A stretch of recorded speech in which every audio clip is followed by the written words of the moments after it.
it goes without saying that we must and will defeat Trump, the most dangerous president in the history of this country. But we must do more. We must do more. We have got to recognize that this country is moving into an oligarchic form of society where a handful of billionaires control the economic and political life of this country. And as president, I am prepared to take them on. Yes, we will raise the minimum wage to a living wage. Yes, we will finally make sure that every American has health care as a human right, not a privilege. And yes, we will address the catastrophic crisis of climate change and transform our energy system away from fossil fuel. Senator Elizabeth Warren. Good response. So I was born and raised in Oklahoma, but I'm sure glad to be in Texas. Why doesn't Bernie get before Elizabeth Warren? My brothers served in military bases here. Bernie Sanders should have been able to give his opening statement before Elizabeth Warren. I got my big opportunity about a half mile down the road from here at the University of Houston, back when it cost $50 a semester. For a price that I could pay for on a part-time waitressing job, I got to finish my 4-year degree and I became a special needs teacher. And after law school, my first big job was back here in Houston. By then, I had 2 little kids, and when childcare nearly brought me down, my Aunt Bee moved in and saved us all. The paths to America's middle class have gotten a lot smaller and a lot narrower. Today, service members are preyed upon by predatory lenders. Students are crushed by debt and families cannot afford childcare. I know what's broken, I know how to fix it, and I'm going to lead the fight to get it done.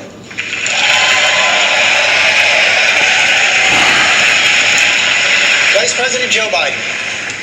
You know, when President Kennedy announced the moonshot, he used a phrase that sticks with me my whole life. He said, we're doing it because we refuse to postpone. Well, I refuse to postpone one more minute, spending billions of dollars on curing cancer, Alzheimer's, and other diseases, which if we invest in them, we can find cures. I refuse to postpone giving every single child in America, no matter their zip code, pre-K, all the way through high school and beyond. I refuse to postpone any longer taking on climate change and leading the world in taking on climate change. Look, this is the United States of America. There's never been a single solitary time when we've set our mind to something we've not been able to do it. We're walking around with our heads down like, woe is me. We're the best equipped nation in the world to take this on. It's no longer time to postpone. We should get moving. There's enormous, enormous opportunities once we get rid of Donald Trump. Candidates, thank you. Several of you said you are more united than divided, and that is certainly true. All of you agree on one big thing: the goal of defeating President Trump, driving the country in a new direction. But out on the campaign trail, you have outlined big differences over how far to go and how fast to go. And Vice President Biden, the differences between you and the senators on either side of you tonight strike at the heart of this primary debate. Both Senators Warren and Sanders want to replace Obamacare with Medicare for all. You want to build on Obamacare, not scrap it. They propose spending far more than you to combat climate change and tackle student loan debt, and they would raise more in taxes than you to pay for their programs. Are Senators Warren and Sanders pushing too far, beyond where Democrats want to go and where the country needs to go? That'll be for the voters to decide that question. Let me tell you what I think. I think we should have a debate on health care. I think, I know that the senator says she's for Bernie. Well, I'm for Barack. I think the Obamacare worked. I think the way it was to I'm for Barack. Replace everything that's been cut, add a public option, guarantee that everyone will be able to have affordable insurance, number one. Number two, I think we should be in a position of taking a look at what costs are. My plan for health care costs a lot of money. It costs $740 billion. It doesn't cost $30 trillion. $3.4 trillion a year, it turns out, is twice what the entire federal budget is. That's before it exists now, without interest on the debt. How are we going to pay for it? I want to hear tonight how that's happened. So as far, my distinguished friend, the senator on my left, has not indicated how she pays for it, and the senator has, in fact, come forward. Obviously, you're not listening. He's going to pay for it, but he gets him about halfway there. There's a lot of other things that need to be done. I have a bold plan to deal with making sure we triple the money for at-risk schools that are Title I schools from 15 to $45 billion a year. But I go down the line, and each of the things we're talking about, I lay out how I can pay for it, how I can get it done, and why it's better. Senator Warren, let me take that to you, particularly on what Senator Biden was saying there about health care. He's actually praised Bernie Sanders for being candid about his health care plan. Senator Sanders has been candid about the fact that middle-class taxes are going to go up and most of private insurance is going to be eliminated. Will you make that same admission? So let's be clear about health care, and let's actually start where Vice President did. We all owe a huge debt to President Obama, who fundamentally transformed healthcare in America and committed this country to healthcare for every human being. And now the question is, how best can we improve on it? And I believe the best way we can do that is we make sure that everybody gets covered by healthcare at the lowest possible cost. How do we pay for it? We pay for it. Those at the very top, the richest individuals and the biggest corporations, are going to pay more. And middle-class families are going to pay less. That's how this is going to work. Direct question. You said middle-class families are going to pay less, but will middle-class taxes go up to pay for the program? I know you believe that the deductibles and the premiums will go down. Will middle-class taxes go up? Will private insurance be eliminated? Look, what families have to deal with is cost, total cost. That's what they have to deal with. And understand, families are paying for their health care today. Families pay every time an insurance company says, sorry, you can't see that specialist. Every time an insurance company says, sorry, that doctor is out of network. Sorry, we are not covering that prescription. Families are paying every time they don't get a prescription filled because they can't pay for it. They don't have a lump checked out because they can't afford the copay. What we're talking about here is what's going to happen in families' pockets, what's going to happen in their budgets. And the answer is on Medicare for All. Costs are going to go up for wealthier individuals and costs are going to go up for giant corporations. But for hard-working families across this country, costs are going to go down, and that's how it should work under Medicare for All in our health care system. Senator Sanders, you were invoked by the Vice President. Also take on that question about taxes. Joe said that Medicare for All will cost over $30 trillion. That's right, Joe. Yep. Status quo over 10 years will be $50 trillion. Yep. Every study done shows that Medicare for All is the most cost-effective approach to providing health care to every man, woman, and child in this country. I, who wrote the damn bill, if I can say so, intend to eliminate all out-of-pocket expenses, all deductibles, all co-payments.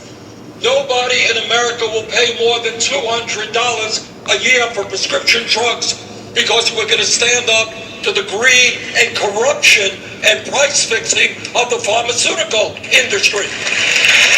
We need a healthcare system that guarantees healthcare to all people as every other major country does, not a system which provides $100 billion a year in profit for the drug companies and the insurance companies. And to tell you how absurd the system is, tonight on ABC, the healthcare industry will be advertising, telling you how bad Medicare for All is because they want to protect their profits. That is absurd. Vice President Biden, George, you get a response, and we're going to broaden out the discussion. Okay, number one, My health care plan does significantly cut the cost of it. The largest out-of-pocket payment you'll pay is $1,000. You'll be able to get into anyone who can't afford it gets automatically enrolled in the Medicare type option we have, et cetera. But guess what? Of the 160 million people who like their health care now, they can keep it. If they don't like it, they can leave. Number one. Number two, the fact of the matter is we're in a situation where, if you notice, he had to answer the question. This is about candor, honesty, big ideas. Well, let's have a big idea. The tax of 2%. The big idea of not doing Medicare for all. That raises about $3 billion. Guess what? That leaves you about $28 billion short. The senator said before it's going to cost you in your pay. There will be a deductible in your paycheck. You're going to, the middle class person, someone making 60 grand with 3 kids, they're going to end up paying $5,000 more. They're going to end up paying 4% more on their income tax. That's a reality. Now, it's not a bad idea if you like it. I don't like it. Okay, now I want everybody to keep to the time, but you did invoke both senators. I have to get responses to them. Then Sure, we'll run that's out. good. Senator Warren, you go first. So let's be clear. I've actually never met anybody who likes their health insurance company. I've met people who like their doctors. I've met people who like their nurses. I've met people who like their pharmacists. I've met people who like their physical therapists. What they want is access to health care. And we just need to be clear about what Medicare for All is all about. Instead of paying premiums into insurance companies and then having insurance companies build their profits by saying no to coverage, we're going to do this by saying everyone is covered by Medicare for All. Every healthcare provider is covered. And the only question here in terms of difference is where to send the bill. Senator Sanders. Let us be clear, Joe. In the United States of America, we are spending twice as much per capita on health care as the Canadians or any other major country on earth. This is America. Yeah, but Americans don't want to pay twice as much as other countries. And they guarantee health care to all people. Under my Medicare for All proposal, when you don't pay out of pocket and you don't pay premiums, maybe you'll run into people who love their premiums. I haven't. What people want is cost-effective health care. Medicare for All will save the average American substantial sums of money on his or her health care bill. Senator Klobuchar, you said in your opening statement you want to represent the people stuck in the middle of the extremes. Who represents the extreme on this stage? I think you know that I don't agree with some of these proposals up here, George. So Oh, really? We didn't know that. If I could respond to some of the proposals from my friends. First of all, Senator Sanders and I have worked valiantly to bring down the cost of pharmaceuticals. That was a Klobuchar-Sanders amendment to allow for drugs to come in from less expensive countries like Canada. We have worked to bring down the cost by fighting to allow 43 million seniors, that's a bill I lead, to negotiate for better prices under Medicare. I figure that's a lot of seniors and they should be allowed to get a better price. But when it comes to our health care and when it comes to our premiums, I go with the doctor's creed, which is do no harm. And while Bernie wrote the bill, I read the bill. And on page 8 of the bill, it says that we will no longer have private insurance as we know it. Yeah, and that's a good thing. That 149 million Americans will No, that's not how it works, you idiot. Insurance. That's in 4 years. I don't think that's a bold idea. I think it's a bad idea. And what I favor is something that what Barack Obama wanted to do from the very beginning. Oh, let's do what Obama did. Public option, a non-profit choice that will bring down the cost of insurance, cover 12 Obama, million people, he abandoned the public option. 13 million more people. That is a bold idea. Senator Warren. Page 8 of the bill, she says, 149 people will lose their health insurance. I'm sorry. She said page 8 of the bill, 149 people will lose their health insurance. Look, current health insurance. 149 million. Million, excuse me. So let's be clear about this. People will have access to all of their doctors, all of their nurses, their community hospitals, their rural hospitals. Doctors won't have to hire people to fill out crazy forms. They won't have to spend time on the phone arguing with insurance companies. People who have sick family members won't have to get into these battles. What this is about is making sure that we have the most efficient way possible to pay for health care for everyone in this country. Insurance companies last year sucked $23 billion in profits out of the system. How did they make that money? Every one of those $23 billion was made by an insurance company saying no to your health care coverage. Mayor Buttigieg. The problem, Senator Sanders, with that damn bill that he wrote, and that Senator Warren backs, is that it doesn't trust the American people. I trust you to choose what makes the most sense for you. I trust you to go bankrupt from the private insurance companies. Beyond tinkering with the ACA, I propose Medicare for all who want it. We take a version of Medicare, we make it available for the American people, and if we're right, as progressives, that public alternative is better, then the American people will figure that out for themselves. I trust the American people to make the right choice for them. Why don't you? Senator Sanders, 45 seconds. George, you talked about, was it 150 million people on private insurance? 50 million of those people lose their private insurance every year when they quit their jobs, or they go unemployed, or their employer changes their insurance policy. Medicare for All is comprehensive health care, covers all basic needs, including home health care. It allows you to go to any doctor you want, which many private insurance company programs do not. So if you want comprehensive health care, freedom of choice regarding doctor or hospital, no more than $200 a year for prescription drugs, taking on the drug companies and the insurance companies, moving to Medicare for All is the way to go. Senator Harris, you started out co-sponsoring Senator Sanders' bill. You now say you're uncomfortable with it. Why? I want to give credit first to Barack Obama for really bringing us this far. We would not be here if he hadn't the courage, the talent, or the will to see us this far. I want to give credit to Bernie. Take credit, Bernie. You brought us this far in Medicare for All. I support Medicare for All, I always have, but I wanted to make the plan better, which I did, which is about offering people choice, not taking that from them. So under my Medicare for All plan, people have the choice of a private plan or a public plan because that's what people want. And I agree we shouldn't take choice from people. But here's the thing. Everybody on this stage, I do believe, is well-intentioned and wants that all Americans have coverage and recognizes that right now 30 million Americans don't have coverage. But at least 5 people have talked, some repeatedly, on this subject, and not once have we talked about Donald Trump.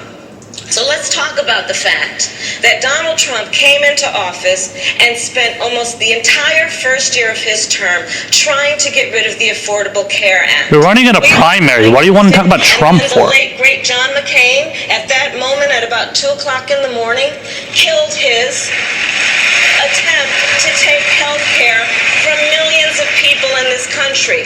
Fast forward to today, and what is happening? Donald Trump's Department of Justice is trying to get rid of the Affordable Care Act. Donald Trump's administration is trying to get rid of the ban that we placed on denying people who have pre-existing conditions coverage. Donald Trump is trying to say that our kids up to the age of 26 can no longer be on our plans. And frankly, I think this discussion has given the American public a headache.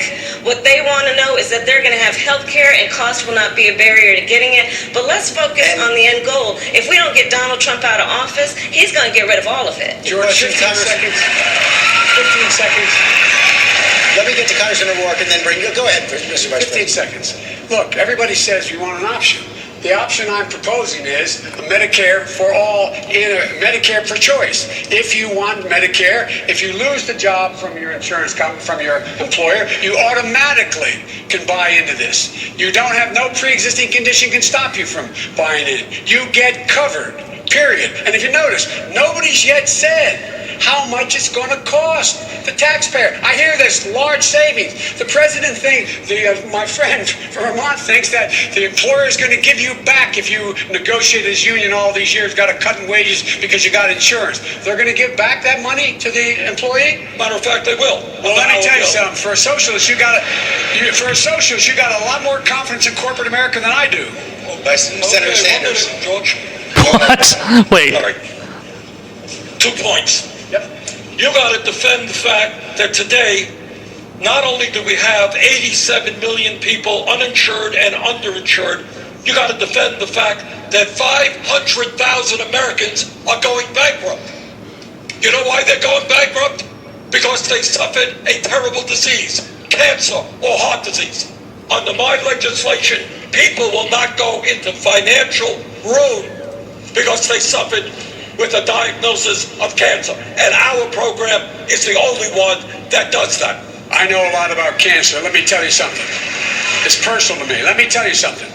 Every single person who is diagnosed with cancer or any other disease can automatically become part of this plan. They will not go bankrupt because of that. They will not go bankrupt because of that. They can join immediately. And we're talking 4, 6, 8, 10 years, depending on who you talk about, before we get to Medicare for all. Come on. I've been there. You've been there. You know what it's like. People need help now, hope now, and do something now. Congressman O'Rourke. Yeah. Thank you. Listen, I'm grateful that we all agree about the urgency of this challenge and the fact that Donald Trump is undermining the limited protections that we have right now. But I also think we're being offered a false choice between those who propose an all-or-nothing gambit, forcing tens of millions off of insurance that they like, that works for them, to force them onto Medicare, and others who want to, as a vice president does, incrementally improve what we have, which will still leave many, maybe millions, uninsured and uncared for in a state like Texas, where the largest provider of mental health care services is the county jail system. We've got to do better. In my proposal, Medicare for America says everyone who's uninsured will be enrolled. Medicare for America. Everyone who's insufficiently insured, cannot afford it, can move over to Medicare. And those, like members of unions who fought for the health care plans that work for them and their families, are able to keep them. That is the best possible path forward. Healthcare is the top issue for everyone in the country. I want to make sure everyone gets 1 minute to respond. So Secretary Castro, Andrew Yang, and then Senator Booker, you all get a minute. Thank you. And, I also want to recognize the work that Bernie has done on this. And, of course, we owe a debt of gratitude to President Barack Obama. Of course, I also work for President Obama, Vice President Biden, and I know that the problem with your plan is that it leaves 10 million people uncovered. Now, on the last debate stage in Detroit, you said that wasn't true. When Senator Harris brought that up, there was a fact check of that, and they said that was true. I grew up with a grandmother who had type 2 diabetes, and I watched her condition get worse and worse. But that whole time, she had Medicare. I want every single American family to have a strong Medicare plan available. If they choose to hold on to strong, solid private health insurance, I believe they should be able to do that. But the difference between what I support and what you support, Vice President Biden, is that you require them to opt in. And I would not require them to opt in. They would automatically be enrolled. They wouldn't have to buy in. That's a big difference, because Barack Obama's vision was not to leave 10 million people uncovered. He wanted every single person in this country covered. My plan would do that. Your plan would not. They do not have to buy in. They do not have to buy in. You just said that. You just said that 2 minutes ago. You just said 2 minutes ago that they would have to buy in. You said they would have to buy in. If you qualify Are you forgetting what you said 2 minutes ago? Oh. Forgetting already what you said just 2 minutes ago? I mean, I can't believe that you said 2 minutes ago that they had to buy in, and now you're saying they don't have to buy. You're forgetting that. I said anyone like your grandmother who has no money. She would, healthcare system automatically enrolls people regardless of whether they choose to opt in or not. If you lose your job, for instance, his healthcare plan would not automatically enroll you. You would have to opt in. My healthcare plan would. That's a big difference. I'm fulfilling the legacy of Barack Obama, and you're not. I'll be surprised to him. Andrew Yang. That'll be a surprise to him. Yeah, I don't know about that. He didn't even want you to run, so. Becoming unwatchable. untouchable. Yeah, This reminds everybody of what they cannot stand about Washington. Scoring points against each other, poking at each other, and telling each other that you're my plan, your plan. Look, we all That's have called a different Democratic visions of primary what is election. Better about That's our called an election. It's an election. You know, this is what we're here for. It's an election. Yeah, but a house divided cannot stand. And that is not how we're Look, everyone, we know we're on the same team here. We know we're on the same team. We all have a better vision for healthcare than our current president. And I believe we're talking about this the wrong way. As someone who has run a business, I know that our current healthcare system makes it harder to hire people, makes it harder to give them benefits and treat them as full-time employees who instead pretend they're contractors. It's harder to change jobs. It's certainly harder to start a business. The pitch we have to make to the American people is we will get the healthcare weight off of your backs and then unleash the hopes and dreams of the American people. Senator, now, I am Asian, so I know a lot of doctors. And they tell me that they spend a lot of time on paperwork, avoiding being sued, and navigating the insurance bureaucracy. We have to change the incentives so instead of revenue and activity, people are focused on our health in the healthcare system. And the Cleveland Clinic, where they're paid not based upon how many procedures they prescribe, shocker, they prescribe fewer procedures, and patient health stays the same or improves. That is the pitch to the American people. Senator Booker, close out this discussion. Thank you very much. Look, there are a lot of people watching at home right now, listening to us, that are afraid because they are in crisis. They don't have health insurance. Their health insurance doesn't go far enough. They can't afford their prescription drugs. Look, I'm clear in what I believe. I believe in Medicare for all.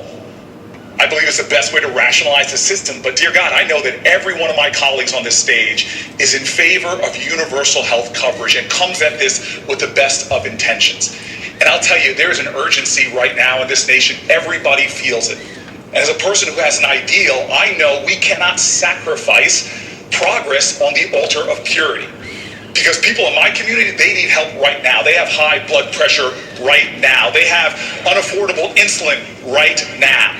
And this must be a moment where we as Democrats can begin to show that we can not only stake and stand our ground, but find common ground, because we've got one shot to make Donald Trump a one-term president. And we cannot lose it by the way we talk about each other or demonize and degrade each other. We can walk and chew gum at the same time. If I am the leader, I will work towards the ideal of health insurance, health coverage being a right for all Americans. But every single day, I'll join with other Democrats to make progress happen in our nation for the people that are struggling and suffering today. Candidates, thank you. Lindsay Davis. Thanks, George. Since we're here at an HBCU, I'd like to start with young black voters. Several recent polls indicate their number one concern is racism. This campus, this state, and this nation are still raw from that racially motivated attack on Latinos in El Paso. Now, we know that the racial divide started long before President Trump and President Obama, but each of you on this stage has said that President Trump has made that divide worse. Congressman O'Rourke, coming to you first, why are you the most qualified candidate to address this divide? You know, I called this out in no uncertain terms on August 3rd and every day since then, and I was talking about it long before then as well. Racism in America is endemic. It is foundational. We can mark the creation of this country not at the 4th of July, 1776, but August 20th, 1619, when the first kidnapped African was brought to this country against his will and in bondage and as a slave, built the greatness and the success and the wealth that neither he nor his descendants would ever be able to fully participate in and enjoy. We have to be able to answer this challenge, and it is found in our education system, where in Texas, a 5-year-old child in kindergarten is 5 times as likely to be disciplined or suspended or expelled based on the color of their skin. In our healthcare system, where there's a maternal mortality crisis 3 times as deadly for women of color, or the fact that there's 10 times the wealth in white America than there is in black America, I'm going to follow Sheila Jackson Lee's lead and sign into law a reparations bill that will allow us to address this at its foundations. But we will also call out the fact that we have a white supremacist in the White House, and he poses a mortal threat to people of color all across this country. Beto clearly pandering as hard as he can to the mostly black audience. I want to commend Beto for how has spoken to the passion and the frustration, the sadness after what happened in his hometown of El Paso. He's done a great job with that. Look, a few weeks ago, a shooter drove 10 hours inspired by this president to kill people who look like me and people who look like my family.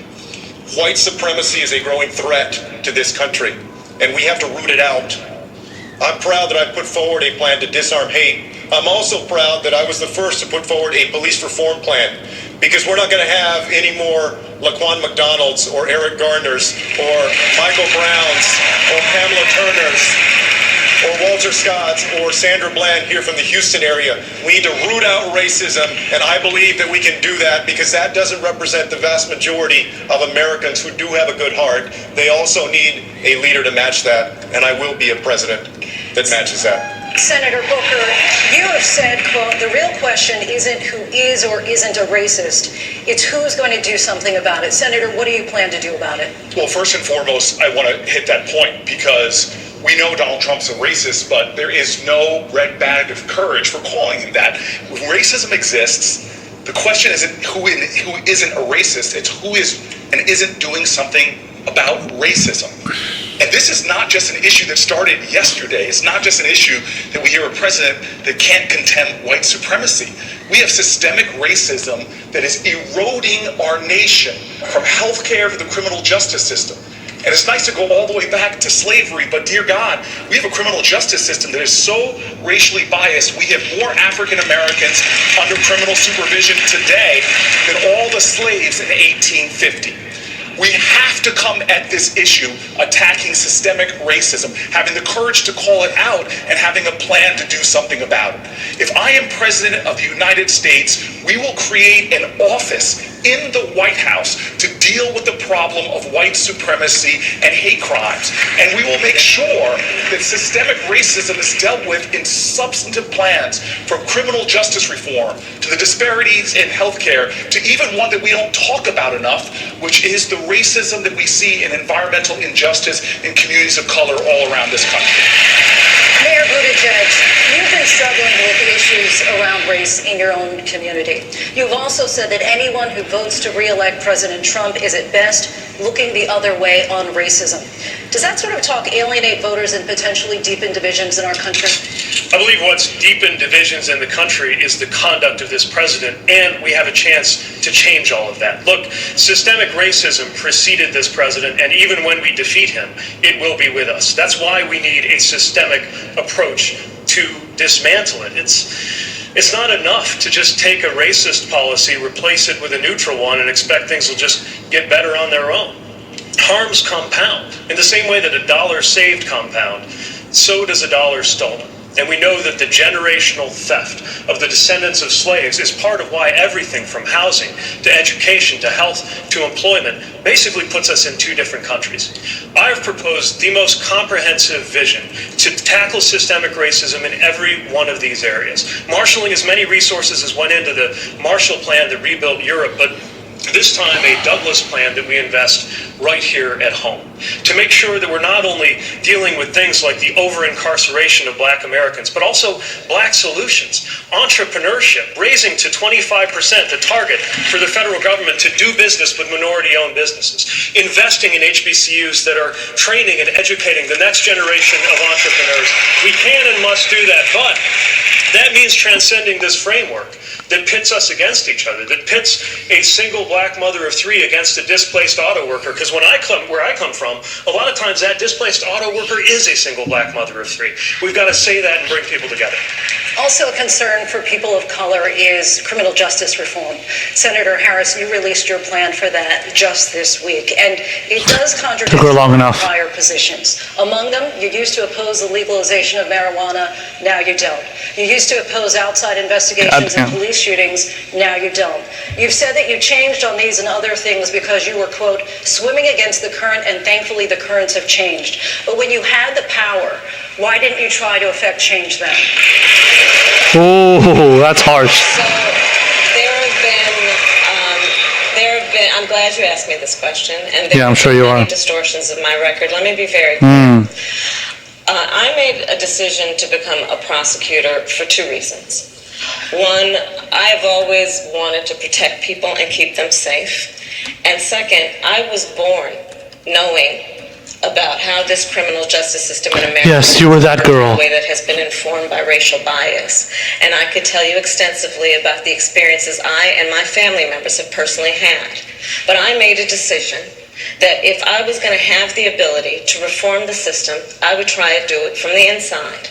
And so I took on the position that allowed me, without asking permission, to create one of the first in the nation initiatives that was a model and became a national model around people who were arrested for drugs and getting them jobs. I created one of the first in the nation requirements that a state law enforcement agency would have to wear cameras and keep them on full time. I created one of the first in the nation trainings for police officer on the issue of racial bias and the need to reform the system.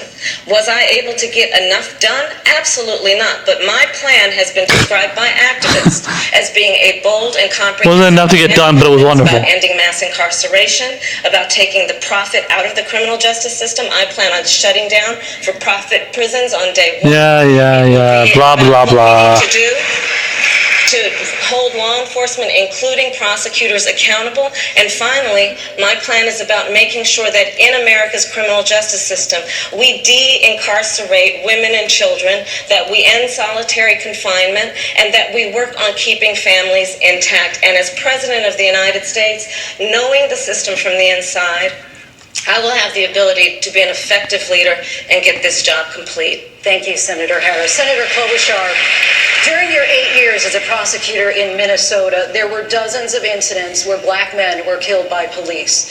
Critics say that too often you sided with police in these cases. The ACLU's legal director in Minnesota has said that you showed no interest in racial justice. Do you wish now that you had done more? That's not my record. We are here at a historically black college.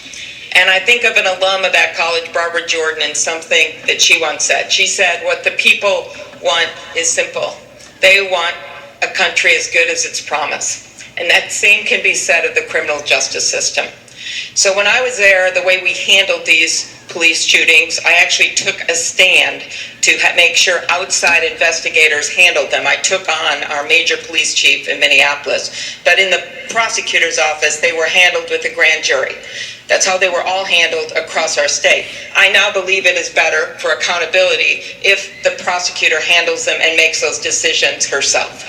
That aside, I am proud of the work our staff did, 400 people in our office. The cases that came to us, the African-American community that came to us, they said there was no justice for their little kids. There was a kid named Byron Phillips that was shot on his front porch. No one had bothered to figure out who did it. When I came into that office, we worked with the community groups, we put up billboards, we found the shooter, and we put him in jail. We did the same for the killer of a little girl named Taisha Edwards, who was doing her homework at her kitchen table and was shot through the window. What changes did we make? Go after white-collar crimes in a big way. Diversify the office in a big way.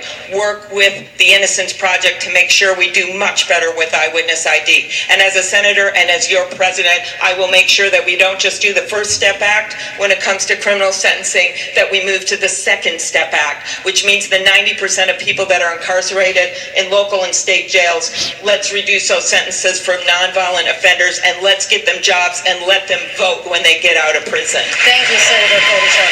You all believe that the war on drugs has put too many Americans behind bars. Vice President Biden, do you have a plan to release many nonviolent drug offenders from prison? Senator Booker says that your plan is not ambitious enough. Your response? Well, first of all, let me say that when I came back from law school, I had a job with a big-time law firm. I left and became a public defender because my state was under siege. When Dr. King was assassinated, we were occupied by the National Guard for 10 months. I've been involved from the beginning. As a young congressman, as a young councilman, I introduced legislation to try to keep them putting a sewer plant in a poor neighborhood. I made sure that we dealt with redlining. Banks should have to lend where they operate, etc. The fact of the matter is that what's happened is that we're in a situation now where there are so many people who are in jail jail and shouldn't be in jail. The whole means by which this should change is the whole model has to change. We should be talking about rehabilitation. Nobody should be in jail for a nonviolent crime. As when we were in the White House, we released 36,000 people from the federal prison system. Nobody should be in jail for a drug problem. They should be going directly to a rehabilitation. We build more rehabilitation centers, not prisons. I'm the guy that put in the drug courts to divert people from the criminal justice system. And so we have to change the whole way we look at this. When we put people in prison, we have to equip them when they get out. Nobody who got in prison for marijuana, for example, immediately upon being released, they shouldn't be in there that should be a misdemeanor. They should be out and their record should be expunged. Every single right should be returned. When you finish your term in prison, you should be able not only vote, but have access to Pell Grants, have access to be able to get housing, have access to be able to move along the way. I've laid out a detailed plan along those lines. And the fact is we've learned so much more. Thank you, Mr. Vice President. Senator Booker, 45 seconds to respond. Anytime they tell him to shut up, he does. The criminal justice system is so savagely broken. There's no difference in America between blacks, whites, and Latinos for using drugs or dealing drugs. But if you're African American, you're almost 4 times more likely to be arrested and incarcerated, destroying your lives. And so much of this comes down to privilege. We have a criminal justice system that Brian Stevenson says treats you better if you're rich and guilty than if you're poor and innocent. And so I have challenged this whole field. We can specifically and demonstratively now show that there are 17,000 people unjustly incarcerated in America, and all of us should come forward and say, when we are president of the United States, when I am president of the United States, we will release them. And let me be specific. I joined together and led in the United States Senate the only major bipartisan bill to pass under this president for criminal justice reform that has already led to thousands of people coming out of jail. If 87 members of the United States Senate says that these sentences are way too long, and we changed it, but we didn't make it retroactive, we could literally point to the people that are in jail unjustly right now. Everyone on this stage should say that we are going to give clemency to these 17,000 people. And I challenge you, don't just say big statements, back it up with details of the people in prison right now looking for one of the most sacrosanct ideals of this nation, which is liberty and freedom. We need to reform this system, and we must do it now. Every day we wait is too long. Thank you, Lindsay. I want to turn to the deadly mass shootings here in this country, and of course we are all mindful tonight of where we stand. We are here in Texas tonight, where 29 people have lost their lives in just the last month alone. El Paso, which we've discussed, in Odessa, and I know there are survivors from El Paso right here in the hall tonight. Vice President Biden, I do want to direct this to you because we all remember Sandy Hook. 26 people died in that school, 20 of them children. Those first graders would be in 8th grade today. At the time, there was a groundswell in this country to get something done. President Obama asked you to lead the push for gun control.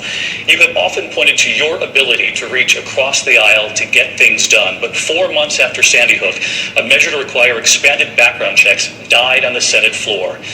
If you couldn't get it done after Sandy Hook, why should voters give you another chance? Because it got done before. I'm the only one up here who's ever beat the NRA.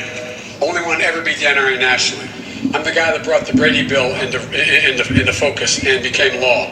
And so that's number one. Number two, after Sandy Hook, a number of things happened. It went from a cause to a movement. Look what's happened now. Mothers, the organization, Mothers Against Violence, gun violence.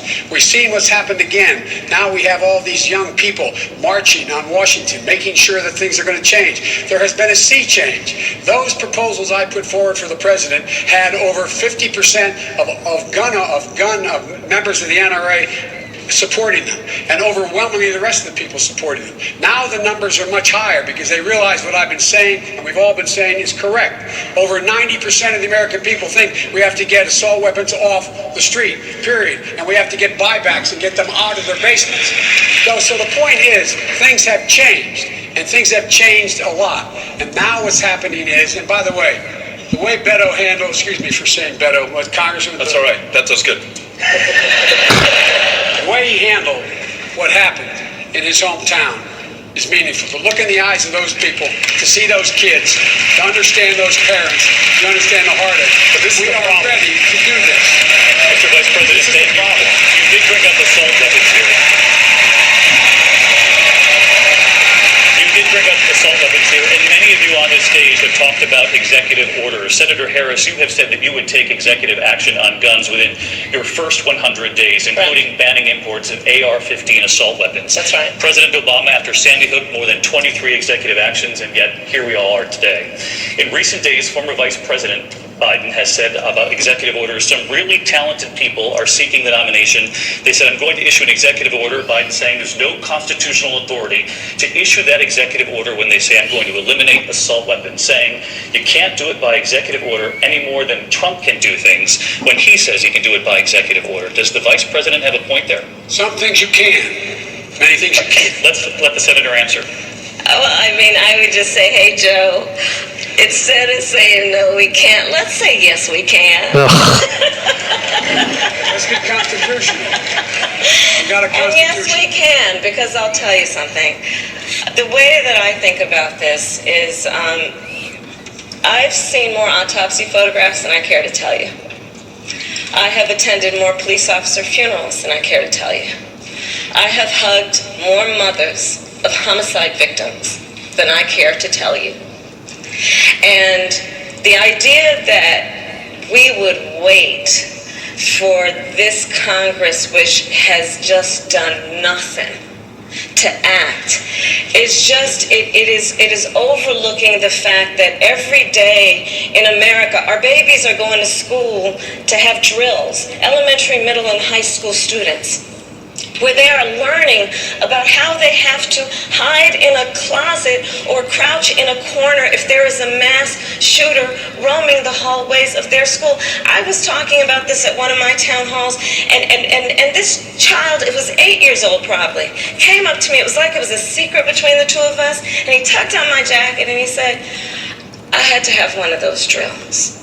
It is traumatizing our children. El Paso and Beto, God love you for standing so courageously in the midst of that tragedy. You know, people asked me in El Paso, they said, you know, because I have a long-standing record on this issue, they said, well, do you think Trump is responsible for what happened? And I said, well, look, I mean, obviously he didn't pull the trigger, but he's certainly been tweeting out the ammunition. Senator Harris, Vice President Biden. That's actually a pretty good line. What I said And was, tweeting out the ammunition. speak to constitutional scholars. If in fact we could say, by the way, you can't own the following weapons, period. They cannot be sold anymore. Check with constitutional scholars. Now, you Mr. Vice President, Could I tell you what you I want to could go do to you on in this. 100 days? I'm going to work down the road here, but I do want to come to Congressman O'Rourke because I know this is personal to you. El Paso is your hometown. Some on this stage have suggested a voluntary buyback for guns in this country. You've gone further. You said, quote, Americans who own AR-15s and AK-47s will have to sell them to the government, all of them. You know the critics call this confiscation. Are you proposing taking away their guns, and how would this work? I am, if it's a weapon that was designed to kill people on a battlefield. If the high impact, high velocity round, when it hits your body, shreds everything inside of your body because it was designed to do that so that you would bleed to death on a battlefield and not be able to get up and kill one of our soldiers. When we see that being used against children, and in Odessa, I met the mother of a 15-year-old girl who was shot by an AR-15, and that mother watched her bleed to death over the course of an hour because so many other people were shot by that AR-15 in Odessa and Midland. There weren't enough ambulances to get to them in time. Hell yes, we're going to take your AR-15, your AK-47. We're not going to allow it to be used against our fellow Americans anymore. And I want to say this. I'm listening to the people of this country. The day after I proposed doing that, I went to a gun show in Conway, Arkansas, to meet with those who are selling AR-15s and AK-47s and those who are buying those weapons. And you might be surprised, there was some common ground there. Folks who said, I would willingly give that up, cut it to pieces. I don't need this weapon to hunt, to defend myself. It is a weapon of war. So let's do the right thing, but let's bring everyone in America into the conversation. Republicans, Democrats, gun owners, and non-gun owners alike. Congressman, thank you. I want to bring in Senator Klobuchar because you often talk. Can you ask the people that are actually like polling decently high questions instead of these fucking Where do you stand low on gun buyback? checks. Low I so appreciate what the low Congressman's polling been doing, fucking and I wanna candidates. remind God people damn here it. that what unites us is so much bigger than what divides us. Everyone up here favors an assault weapon ban. Everyone up here favors magazine limitations, which, by the way, would have made a huge difference if that was in place in El Paso, in that store where all those ordinary people showed such extraordinary courage. And certainly in Dayton, Ohio, where in 30 seconds, one man guns down innocent people. The cops got there in 1 minute, and it still wasn't enough to save those people. That's what unites us. You know what else unites us? And I'll tell you this. What unites us is that right now, on Mitch McConnell's desk are 3 bills. Universal background checks, closing the Charleston loophole, and passing my bill to make sure that domestic abusers don't get AK-47. So we have to get something done.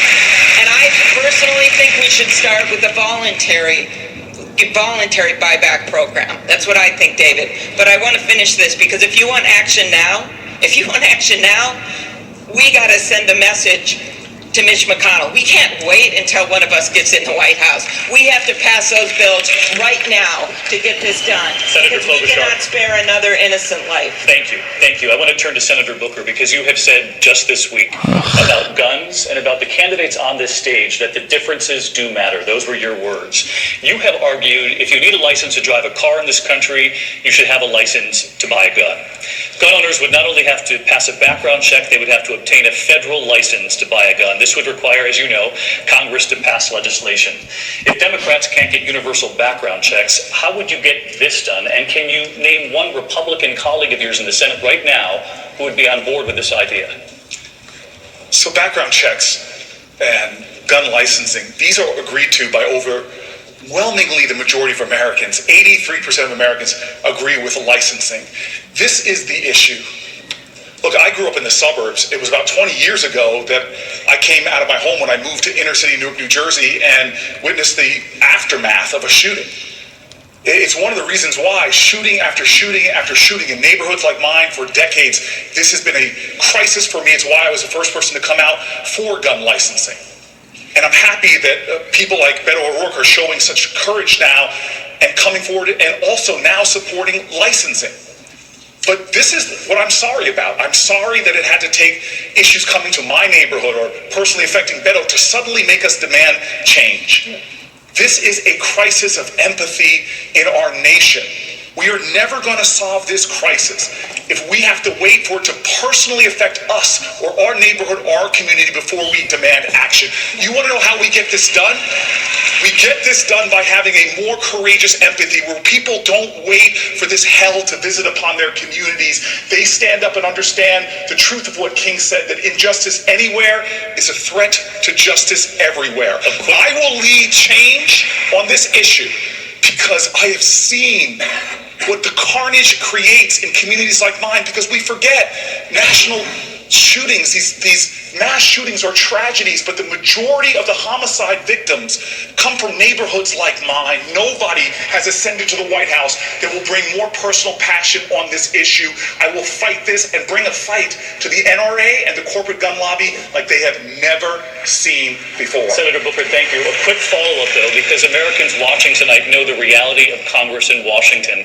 I asked, do you have a Republican colleague in the Senate who would be on board with this idea to get this done? You know, if that was the attitude when Strom Thurmond had the longest filibuster ever on civil rights, if it was this idea that we can't get it done because of the situation in the Senate, I'm looking to lead a movement. The number one reason why governments are formed is to protect the citizenry. Think about this. We have had more people die due to gun violence in my lifetime than every single war in this country combined from the Revolutionary War till now. This is not a side issue to me. It is a central issue to me. That is the kind of fight, because the majority of homicide victims live a mass shooting every single day in communities like mine. We must awaken a more courageous empathy in this country so that we stand together and fight together and overwhelm those Republicans who are not even representing their constituency. Because the majority of Americans, the majority of gun owners agree with me, not the corporate gun lobby. It is time for a movement on this issue, and I will lead it. Senator Booker, thank you. Senator Warren, I want to come to you next, because you have actually said in recent days that there are things you can get done with Republicans in the Senate. What can you get done on gun control? So let's start by framing the problem the right way. We have a gun violence problem in this country. The mass shootings are terrible, but they get all the headlines. Children die every day on streets, in neighborhoods, on playgrounds. People die from violence, from suicide and domestic abuse. We have a gun violence problem in this country, and we agree on many steps we could take to fix it. My view on this is it's not going to be one and done on this. We're going to do it, and we're going to have to do it again, and we're going to have to come back some more until we cut the number of gun deaths in this country significantly. But here's the deal. The question we need to ask is, when we've got this much support across the country, 90% of Americans want to see us do, I like registration, want to see us do background checks, want to get assault weapons off the streets. Why doesn't it happen? And the answer is corruption, pure and simple. We have a Congress that is beholden to the gun industry. And unless we're willing to address that head on and roll back the filibuster, we're not going to get anything done on guns. I was in the United States Senate when 54 senators said, let's do background checks, let's get rid of assault weapons. And with 54 senators, it failed because of the filibuster. Until we attack the systemic problems, we can't get gun reform in this country. We've got to go straight against the industry, and we've got to change Congress so it doesn't just work for the wealthy and well-connected, so it works for the people. Senator Warren, thank you. You bring up eliminating the filibuster, which means you would need simply a simple majority in a Republican Senate to get something done. I want to turn to Senator Sanders on this, because you've said before of this, if Donald Trump supports ending the filibuster, which he's talked about himself, you should be nervous. Would you support ending the filibuster? No, but what I would support absolutely is passing major legislation, the gun legislation the people here are talking about, Medicare for all, climate change legislation that saves the planet. I will not wait for 60 votes to make that happen. And you could do it in a variety of ways. You could do that through budget reconciliation law. You have a vice president who will, in fact, tell the Senate what is appropriate and what is not, what is in order and what is not. But I want to get back to a point that Elizabeth made, and that, in fact, in terms of gun issues, picking up on Corey and Beto and everybody else, what we are looking at is a corrupt political system. And that means whether it is the drug companies or the insurance companies or the fossil fuel industry determining what's happening in Washington, or in this case, you got an NRA, which has intimidated the President of the United States and the Republican leadership. I am proud that year after year I had an F rating from the NRA. And as president, I will not be intimidated by the NRA. Senator Sanders, thank you. May I respond? Thank you very much. We've been hearing a lot about what's been happening here in Texas. Only a few weeks ago, the deadliest massacre of Latinos in modern U.S. history happened in this state, El Paso. So the fear among Latinos, and you know this, is very real. So let me start with an issue that is causing a lot of division in this country, immigration. Vice President Biden, as a presidential candidate in 2008, you supported the border wall, saying, most Democrats, I voted for 700 miles of fence. This is what you said. Then you served as vice president in an administration that deported 3 million people. God damn. Most ever in U.S. history. Did you do anything to prevent those deportations? I mean, you've been asked this question before and refused to answer, so let me try once again. Yeah, give it another shot. Are you prepared to say tonight that you and President Obama made a mistake about deportations? Why should Latinos trust you? We need more civility, more civility. Comparing this president to the president we have is outrageous. Number one, we didn't lock people up in cages. We didn't separate families. We didn't do all of those things. Number one. Number two, Number two, by the time this is the president who came along with the DACA program. No one had ever done that before. This is the president who sent a legislation to the desk saying he wants to find a pathway for the 11 million undocumented in the United States of America. This is the president who's done a great deal. So I'm proud to have served with him. What I would do as president is several more things, because things have changed. I would, in fact, make sure that we immediately surge to the border. All those people are seeking asylum. They deserve to be heard. That's who we are. We're a nation that says if you want to flee and you're fleeing oppression, you should come. I would change the order that the president just changed, saying women who were being beaten and abused could no longer claim that as a reason for asylum. And by the way, retrospectively, the 25th anniversary of the Violence Against Women Act is up. The Republican Congress has not reauthorized it. Let's put pressure on them to pass the Violence Against Women Act now. But you didn't answer the question. Did you make a mistake with those deportations? The president did the best thing that was able to be done at the time. How about you? I'm the Vice President of the United States. Secretary Castro, would you want to respond to Vice President Biden? Let me put this in context, because your party controlled the White House and Congress in 2009 and didn't pass immigration reform. And this broke a promise made by President Barack Obama to Latinos. So why should voters trust Democrats now? Now it is even more difficult, as you know, because... It's a good question, finally. Senate. So are you willing, for instance, to give up DACA, or give up a path to citizenship, or even agree to build a wall in order to legalize 10.5 million undocumented immigrants? Jorge, thank you very much for that question.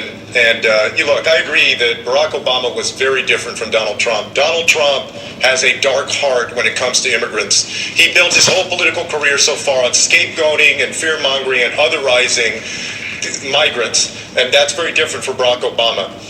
But my problem with Vice President Biden, and Corey pointed this out last time, is every time something good about Barack Obama comes up, he says, oh, I was there, that's me too. And then every time somebody questions part of the administration that we were both part of, he says, well, that was the president. He wants to take credit for Obama's work. And then doesn't want to take credit for other things. Any questions? Vice President Biden, you have 45 seconds. Let me just say, What I said. let me just say that I was the first candidate in early April to put forward an immigration plan. You know why? Because I'm not afraid of Donald Trump on this issue. I'm not going to backpedal. I'm not going to pretend like I don't have my own vision for immigration. So we're not going to give up DACA. We're not going to give up protections for anybody. I believe that on January 20th, 2021, we're going to have a Democratic president. We're going to throw out Mitch McConnell and John Cornyn and have a Democratic Senate and a Democratic House, and we're going to pass immigration reform within the first 100 days. Vice President, 45 seconds. I did not say I don't stand. I stand with Barack Obama all 8 years. Good, bad, and indifferent. That's where I stand. I did not say I did not stand with him. Okay, Senator Warren, hundreds of children have been separated from their parents at the border. And recently in Mississippi, we saw the largest immigration raid in a decade. You want to replace ICE, the agency in charge of rounding up undocumented immigrants. So how would you deal with the millions of immigrants who arrive legally but overstay their visas? And how would you stop hundreds of thousands of Central Americans who want to migrate to the U.S.? Well, I start with a statement of principles, and that is, in this country, immigration does not make us weaker, immigration makes us stronger. I want to see us expand legal immigration and create a pathway to citizenship for our dreamers, but also for their grandparents and for their cousins, for people who overstayed student visas, and for people who came here to work in the fields. I want to have a system that is a path to citizenship that is fair and achievable. Down at the border, we've got to rework this entirely. A system right now that cannot tell the difference in the threat posed by a terrorist, a criminal, and a 12-year-old girl is not a system that is keeping us safer, and it is not serving our values. Mr. Yang. I want to add one more part on this, because I think we have to look at all the pieces. Why do we have a crisis at the border? In no small part because we have withdrawn help from people in Central America who are suffering.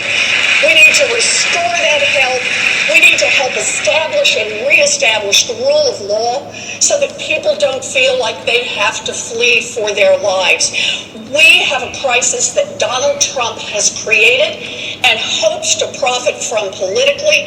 We have to have the courage to stand up and fight back. Mr. Yang, it is true that in the last few years we have seen the most severe anti-immigrant measures, from putting kids in cages to limiting asylum for people fleeing gangs and domestic violence. But it is also true that about 1 million immigrants enter the U.S. legally every year. So are you willing to raise the number of legal immigrants from 1 million to 2 million per year? And should there be a merit system, as President Trump wants? So, yeah. Oh, I'm sorry. Did you ask me? Mr. Yang. Already said it. Okay. Sorry. My father grew up on a peanut farm in Asia with no floor, and now his son is running for president. That is the immigration story that we have to be able to share with the American people. If you look at our history, almost half of Fortune 500 companies were founded by either immigrants or children of immigrants, and rates of business formation are much higher in immigrant communities. We have to say to the American people, immigrants are positive for our economic and social dynamism, and I would return the level of legal immigration to the point it was under the Obama-Biden administration.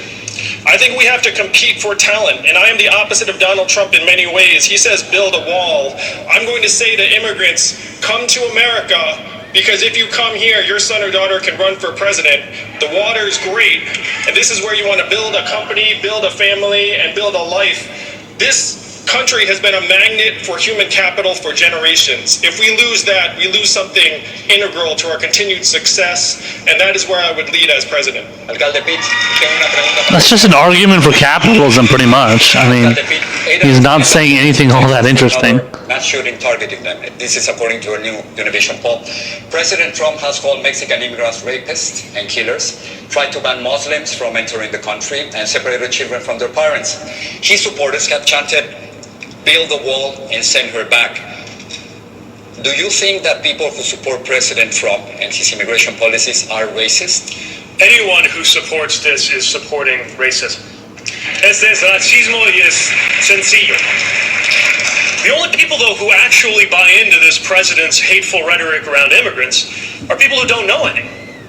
We have an opportunity to build an American majority around immigration reform. In my community, a group of conservative Republicans rallied around an individual, a beloved local individual who was deported when he went into ICE to try to get his paperwork sorted out, because they never thought it would happen to him. In some of the most conservative rural areas of Iowa, I have seen communities that embraced immigration grow, and it's why part of my plan for revitalizing the economies of rural America includes community renewal visas that would allow cities and towns and counties that are hurting not only for jobs but for population to embrace immigration, as we have in my city. You know, the only reason that South Bend is growing right now, after years of shrinking, is immigration. It's one of the reasons we acted, not waiting for Washington, to create city-issued municipal IDs so that people, regardless of immigration status, in our city had the opportunity to have the benefits of identification. We have an opportunity to actually get something done, but we cannot allow this to continue to be the same debate with the same arguments and the same clever lines, often among the same people, since the last real reform happened in the 1980s. We have to actually engage the American majority around the opportunities for not just growth in small communities, but our values of welcome, values of faith that all argue for us to manage this humanely and in a way that marries our values with our laws. Congresista Beto O'Rourke, una pregunta para usted. In an interview 8 months ago, you were asked what to do with the so-called overstayers, people who come with a visa and then stay. And you said, I don't know. Do you have an answer now? I do, and if you read the rest of that article in the Washington Post, I talked about harmonizing our entry-exit system with Mexico in the same way that we do with Canada. I think that could help us to keep a handle on visa overstays, but I think the larger question that we're trying to get at is how do we rewrite this country's immigration laws in our own image, in the image of Houston, Texas, the most diverse city in the United States of America, in the image of El Paso, Texas, one of the safest cities in the United States of America, safe not despite the fact that we are a city of immigrants, safe because we are a city of immigrants. Conocemos que si queremos asegurar nuestras comunidades y nuestro país, necesitamos tratar cada persona con respeto y dignidad. I will lead an effort to make sure that we rewrite our immigration laws in that way. Never cage another child. Make sure that there is accountability and justice for the 7 lives lost under our care and our custody, but also face the fact that Democrats and Republicans alike voted to build a wall that has produced thousands of deaths of people trying to cross to join family or to work in a job, that we have been part of deporting people, hundreds of thousands just in the Obama administration alone, who pose no threat to this country, breaking up their families. Democrats have to get off the back foot. We have to lead on this issue because we know it is right. Legalize America. Begin with those more than 1 million dreamers. Make them U.S. citizens right now in their true home country, and extend that to their parents, their sisters, and their brothers, and ensure that we have a legal, safe, orderly system to come to this country and add to our greatness here. Thank you, George. Jorge, thank you. We're going to take a quick break. When we come back, national security, foreign policy, the impact on American jobs and U.S. troops.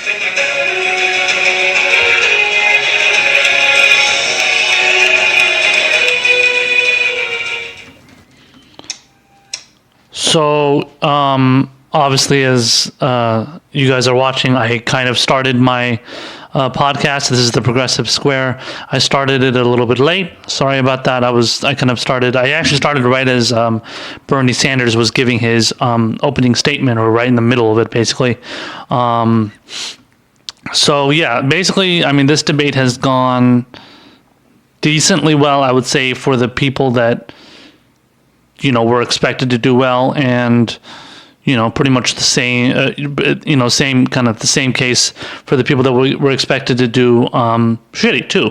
I mean, people, multiple times, a lot of them haven't really done all that well, when it came to, especially when it came to the likes of, like, Kamala Harris and who else? Klobuchar, Cory Booker hasn't done much. Buttigieg has been, he's been the same thing. I mean, honestly, they all suck. Joe Biden is just honestly, like, he's just making an ass out of himself and just kind of spewing the same kind of, like, corporatist lines. Nothing really out of the ordinary for Joe. As usual, Elizabeth Warren and Bernie are the only ones doing well. Andrew Yang's promise of giving $1,000 to people that vote for him or something like that. How dumb is that? People were constantly mocking that on Twitter, and rightfully so, because it's ridiculous. I think Julian Castro's doing pretty good. He's kind of like, he's really firing on all cylinders against, like, Joe Biden and whatnot. So Biden is getting attacked quite a bit, and that's not surprising. He's in the center of the stage. He's he's obviously, like, he's the person that is, he's the front runner in the majority of the polls. Now, the polls are tightening a lot more. Biden, Bernie is definitely catching up to Biden a lot more. Elizabeth Warren is getting up there. But Biden he has Bernie right on his heels. So, he's not in the clear as much as he used to be, especially when it comes to states like even New Hampshire, where Biden was way ahead. So Bernie is definitely catching up to him in that regard. But still, I mean, Biden, to his credit, is the front runner. So, and it's still early. We're only in September, for Christ's sake. So, I mean, people that are like, oh, well, Biden's leading, or this person is in the front, or this person is whatever behind, anybody that's, like, kind of making a determination based on the poll numbers right now. And by the way, again, as I usually say, poll numbers don't tell you everything about a race, on how it's going. I mean, you have to take it with a grain of salt. You don't really know if what is being shown in that poll is legitimate, but it's obviously something that you can go based on, because you really can't go based on anything else. But you can't always believe everything that's being said in those polls. That's all I'm saying. But, so far I think Bernie is doing best, as usual. He's not, I wouldn't say he's making as much of an impact as he would like to, but all his responses have been really good. Elizabeth Warren is doing good. Julian Castro is doing well. Kamala Harris, that so-called quote-unquote top-tier candidate, is doing shitty. She's not doing anything. She's so desperate to get attention. She's going out there and saying like, "Yes, we can." Telling what's his name, Joe Biden, "Yes, we can. Why don't you mention yes, we can?" And then, so she's just like totally cringeworthy. Amy Klobuchar and who was it? I think it was Klobuchar and Booker. I think were both like they were like tone policing and saying, "Why can't we all be nice to each other?" Pushing for all this like civility type shit. So I mean, it's just a lot of these candidates are just not serious people, and you can't take them seriously at all. They're just they're there and like they're there to just like, I don't know, just try and make a name for themselves because they're that desperate to get ahead in whatever the polls or even just gain some sort of like at least some sort of recognition and possibly if they run again or something. So but they're not really like coming up with decent solutions. Everything they say is just kind of the same typical pragmatic Democratic Party nonsense. And Elizabeth Warren is basically doing her best Bernie Sanders impression as usual. Bernie Sanders is doing his best Bernie Sanders impression. He's just being Bernie. So we'll see how it goes on. I think we are how far in? We're about an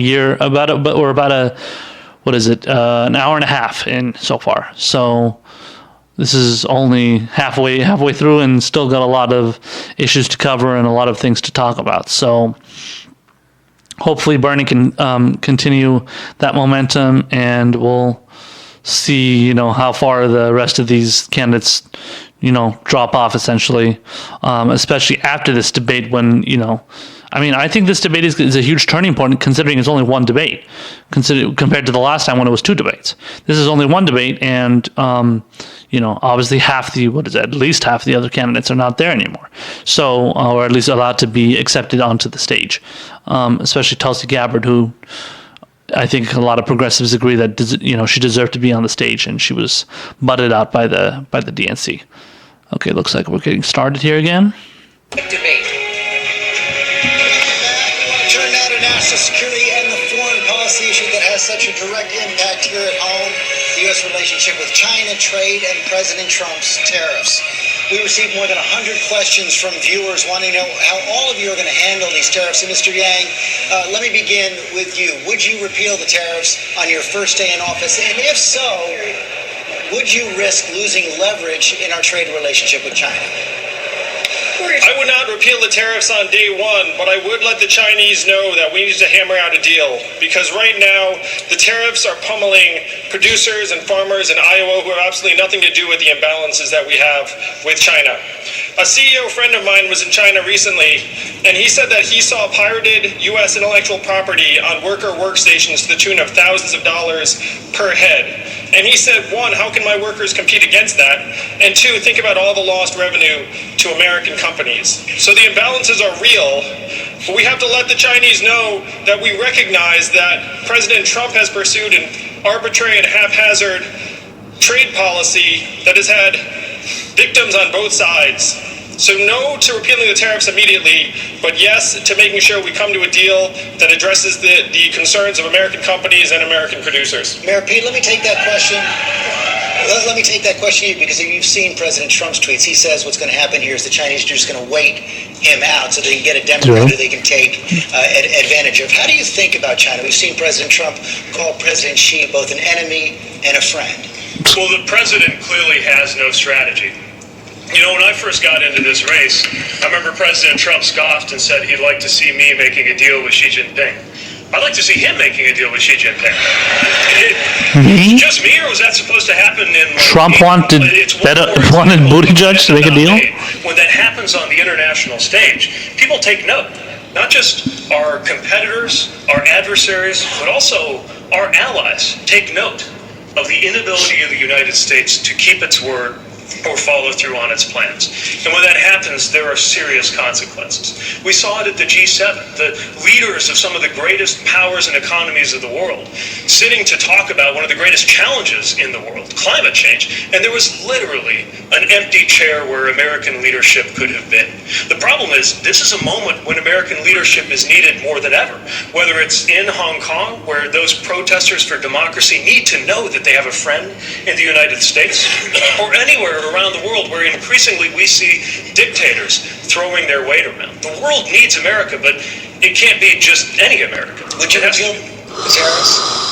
I would have a strategy that would include the tariffs as leverage, but it's not about the tariffs. Look, what's going on right now is a president who has reduced the entire China challenge into a question of tariffs, when what we know is that the tariffs are coming down on us more than anybody else, and there's a lack of a bigger strategy. Senator Klobuchar, you've actually supported the tariffs on steel.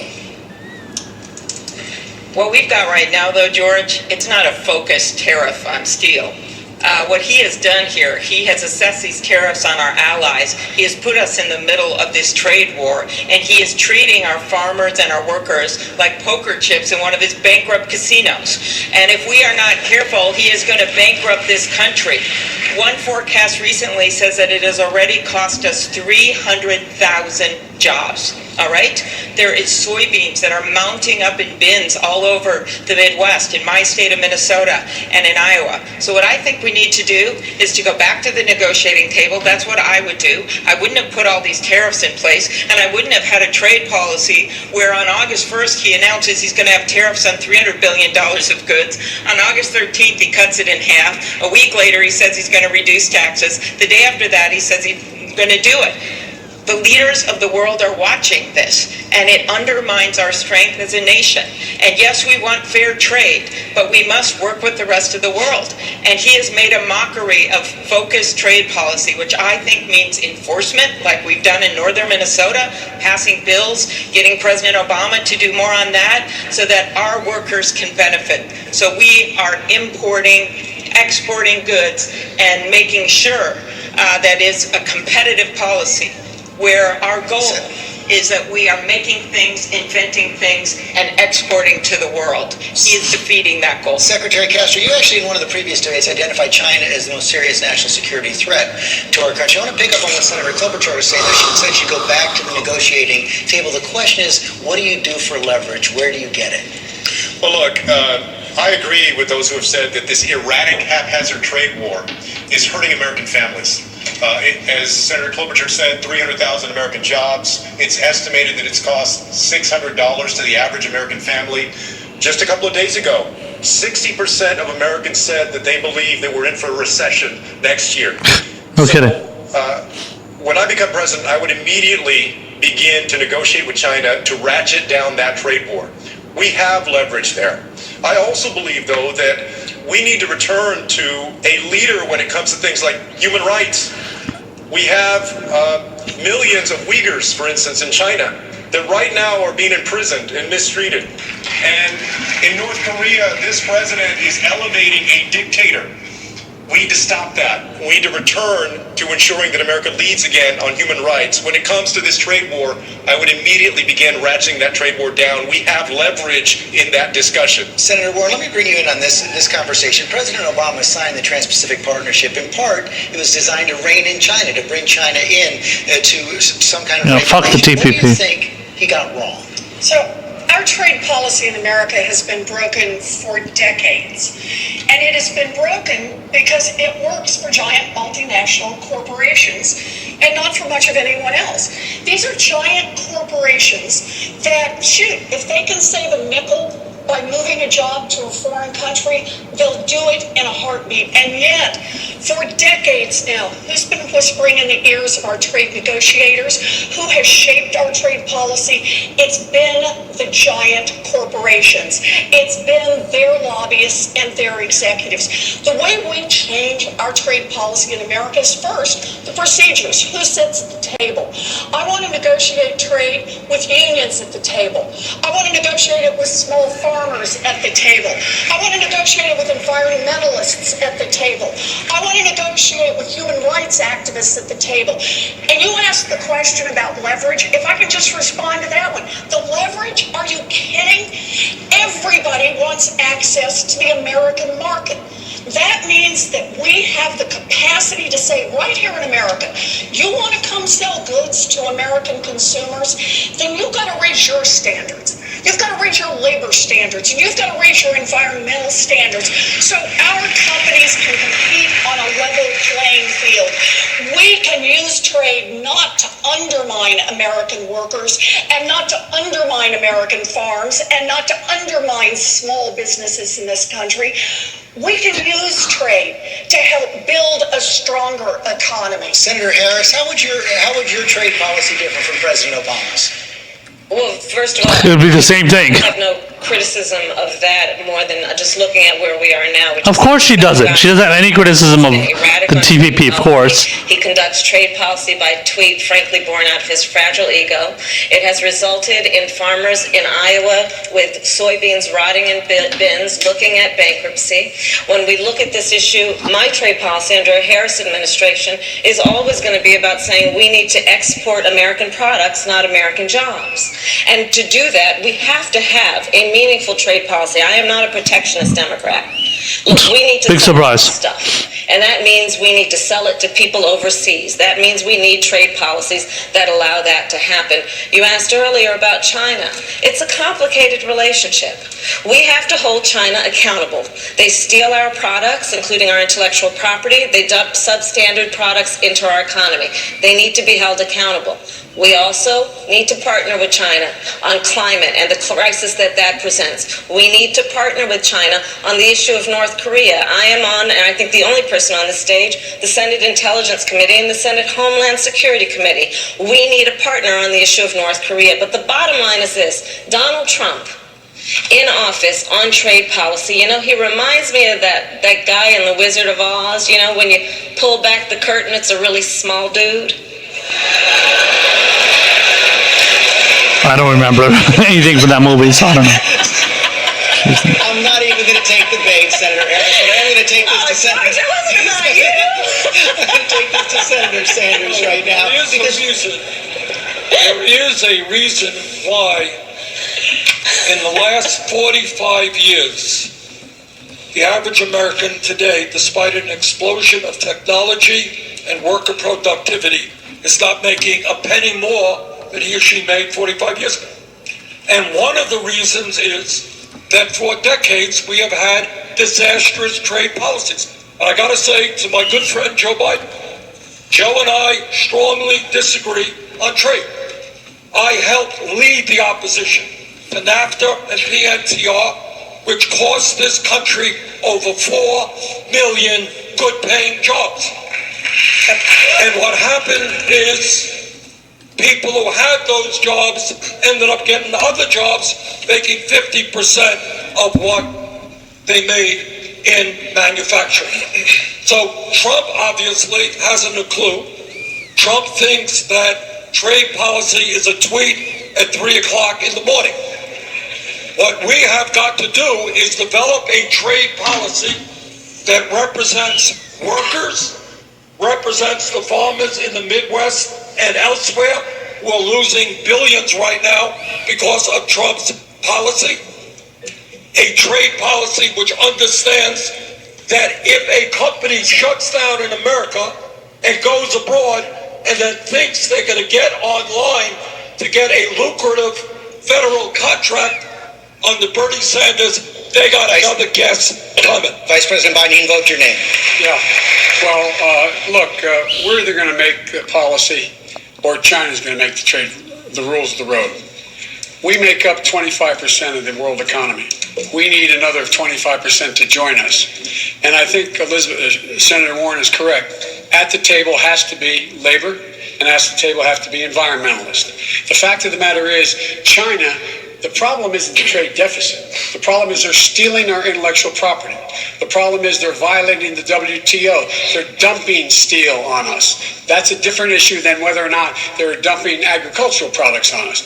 In addition to that, we're in a position where if we don't set the rules, we, in fact, are going to find ourselves with China setting the rules. And that's why you need to organize the world to take on China to stop the corrupt practices that are underway. Senator Booker, close out this round. Sure. There's one point we're really missing on the stage right now, which is the fact that Donald Trump's America First policy is actually an America isolated, an America alone policy. Exactly. From trade to battling China to the global crisis of climate change, the challenges in the Middle East, he is pulling us away from our allies, out of the Iran deal, out of the Paris Climate Accords. And on trade, he's deciding to take on China while at the same time taking on tariff battles with all of our allies. You literally have him using a national security waiver to put tariffs on Canada. Now look, I'm the only person on the stage that finds Trudeau's hair very menacing, but they are not a national security threat. We cannot go up against China alone. This is a president that has a better relationship with dictators like Duterte and Putin than he does with Merkel and Macron. We are the strongest nation on the planet Earth, and our strength is multiplied and magnified when we stand with our allies in common cause and common purpose. That's how we beat China. That's how we beat climate change on the planet Earth, and that's how American values are the ones that lead on issues of trade and workers' rights. David. George, thank you. I want to turn now to our troops overseas and to America's longest war in Afghanistan. U.S. talks with the Taliban are dead, according to the president. Secret talks at Camp David have been canceled before they could happen. Many of you have weighed in on that already, so I want to move past that tonight to what all of you have promised on the campaign trail. Many of you on this stage have said you'd bring the troops home in your first term. Others have said in your first year. Senator Warren, we all know the presidency is much different from the campaign trail. President Obama wanted to bring the troops home. President Trump promised to bring the troops home. And you have said of Afghanistan, let's help them reach a peace settlement. It is time to bring our troops home, in your words, starting right now. Would you keep that promise to bring the troops home starting right now with no deal with the Taliban? Yes. And I'll tell you why. What we're doing right now in Afghanistan is not helping the safety and security of the United States. It is not helping the safety and security of the world. It is not helping the safety and security of Afghanistan. We need to bring our troops home.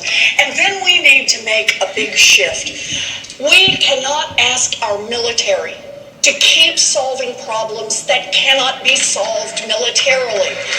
We're not going to bomb our way to a solution in Afghanistan. We need to treat the problem of terrorism as a worldwide problem. And that means we need to be working with all of our allies, our European allies, our Canadian allies, our Asian allies, our allies in Africa and in South America. We need to work together to root out terrorism. It means using all of our tools. It means economic investment. It means expanding our diplomatic efforts instead of hollowing out the State Department and deliberately making it so we have no eyes and ears in many of these countries. We need a foreign policy that is about our security and about leading on our values. Senator Warren, a quick follow on that, because top U.S. leaders, military leaders on the ground in Afghanistan told me you can't do it without a deal with the Taliban. You just said you would. You would bring them home. What if they told you that? Would you listen to their advice? I was in Afghanistan with John McCain 2 years ago this past summer. I think it may have been Senator McCain's last trip before he was sick. And I talked to people. We did. We talked to military leaders, American and local leaders. We talked to people on the ground and asked the question, the same one I ask on the Senate Armed Services Committee, every time one of the generals comes through. Show me what winning looks like. Tell me what it looks like. And what you hear is a lot of because no one can describe it. And the reason no one can describe it is because the problems in Afghanistan are not problems that can be solved by a military. I have 3 older brothers who all served in the military. I understand firsthand the kind of commitment they have made. They will do anything we ask them to do. But we cannot ask them to solve problems that they alone cannot solve.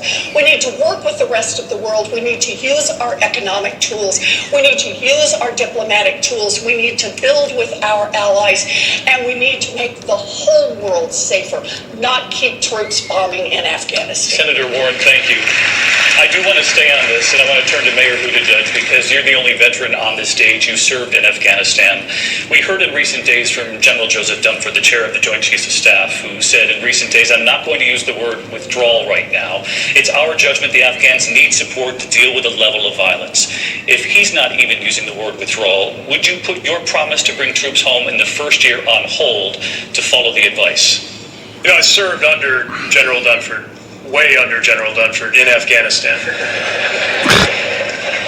And today, September 12th, 2019, means that today you could be 18 years old enough to serve, and have not been alive on 9/11. We have got to put an end to endless war.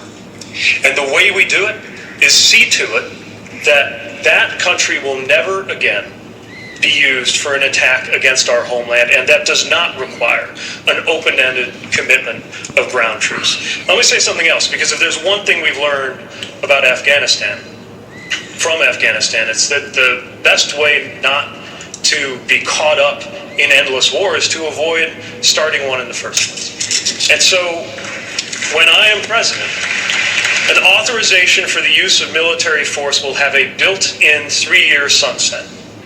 Congress will be required to vote, and a president will be required to go to Congress to seek an authorization. Because if our troops can summon the courage to go overseas, the least our members of Congress should be able to do is summon the courage to take a vote on whether they ought to be there. By the way, we also have a president right now who seems to treat troops as props, or worse, tools for his own enrichment. We saw what's going on with flights apparently being routed through Scotland just so people can stay at his hotels. I'll tell you, as a military officer, the very first thing that goes through your mind, the first time you ever make eye contact with somebody that you are responsible for in uniform, is do not let these men and women down. This president is doing exactly that. I will not. Mayor Buttigieg, thank you. I want to turn to Vice President Biden, because the concerns about any possible vacuum being created in Afghanistan if you pull the U.S. troops out has been heightened by what we've seen in recent days on the ground in Iraq.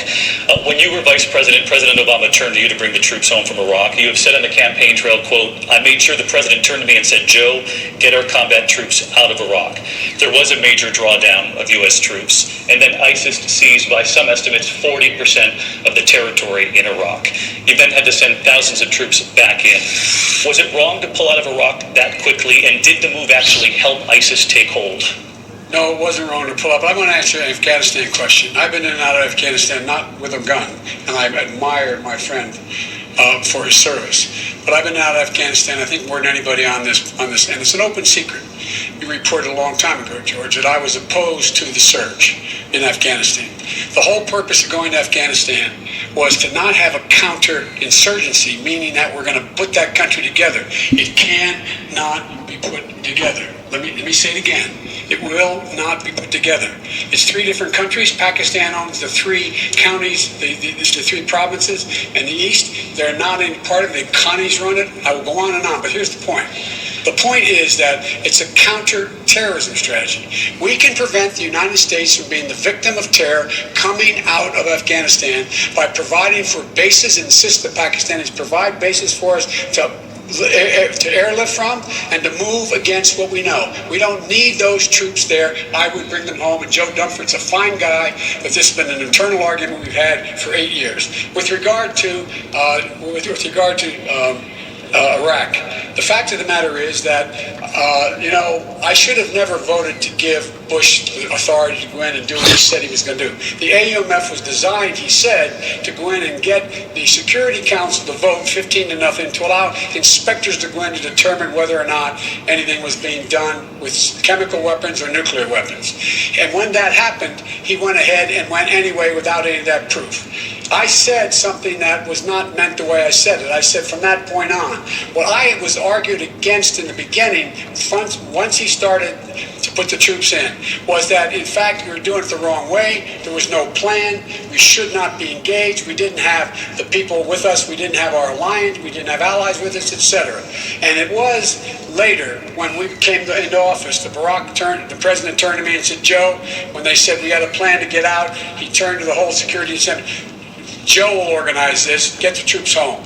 My son spent a year in Iraq, and I understand and we were right to get the combat troops out. The big mistake that was made, which we predicted, was that you would not have a circumstance where the Shia and the Kurds would work together to keep ISIS from moving in. Mr. Vice President, thank you. I want to turn to Senator Sanders on this because the concern over Afghanistan is very similar to what we saw in Iraq when the troops came out. ISIS filled that vacuum. What do you make of people out there who are worried that if we pull out U.S. troops too quickly from Afghanistan, it will create safe haven all over again, like the plotters of 9/11? David, let me answer that, but let me just comment on something that the Vice President said. You talked about the big mistake in Iraq and the surge.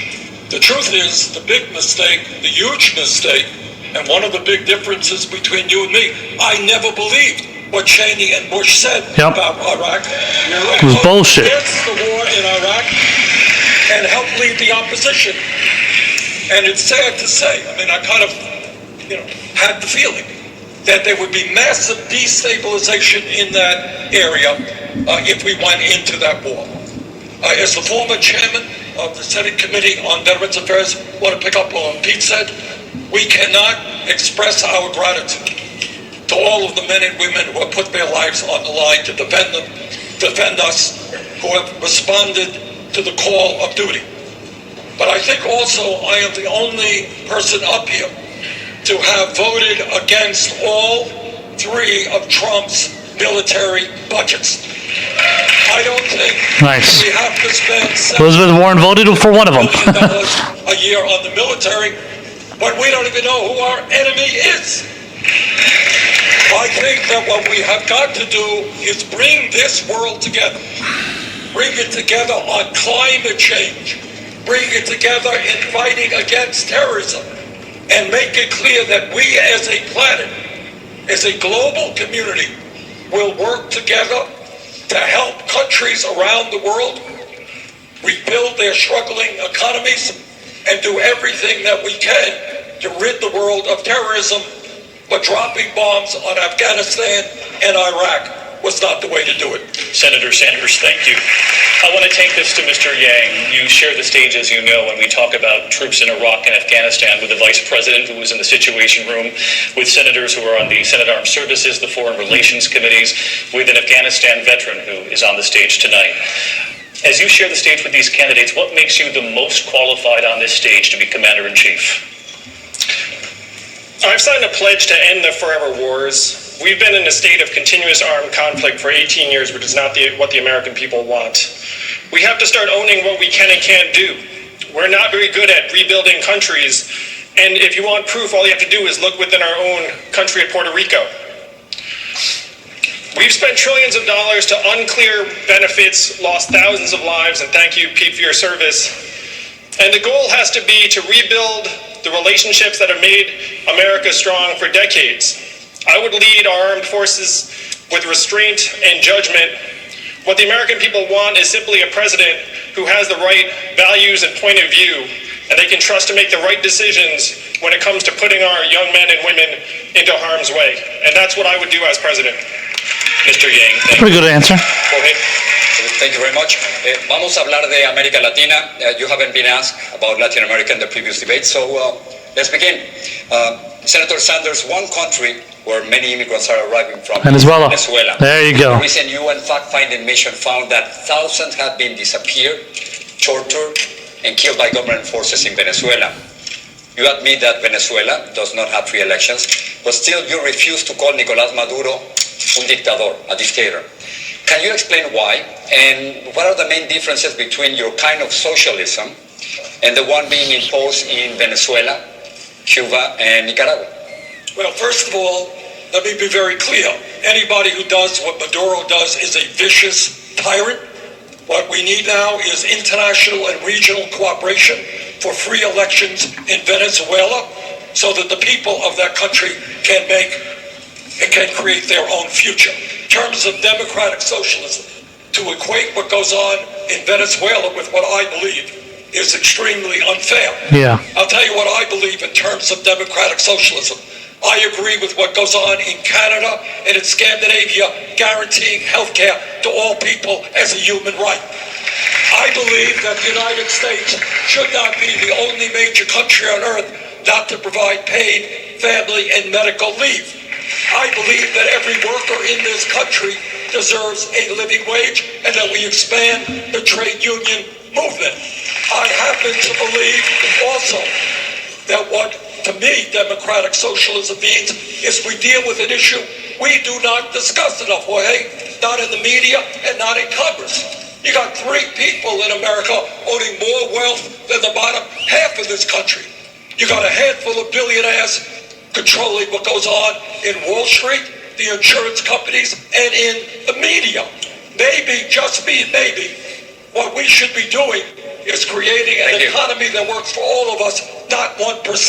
That's my understanding of democratic socialism. Secretary Garcia, you wanted to say a quick response, 45 seconds. Sure, thank you, Jorge. I'll call Maduro a dictator because he is a dictator. And what we need to do is to, along with our allies, make sure that the Venezuelan people get the assistance that they need, that we continue to pressure Venezuela so that they'll have free and fair elections, and also here in the United States, offer temporary protected status, TPS, to Venezuelans.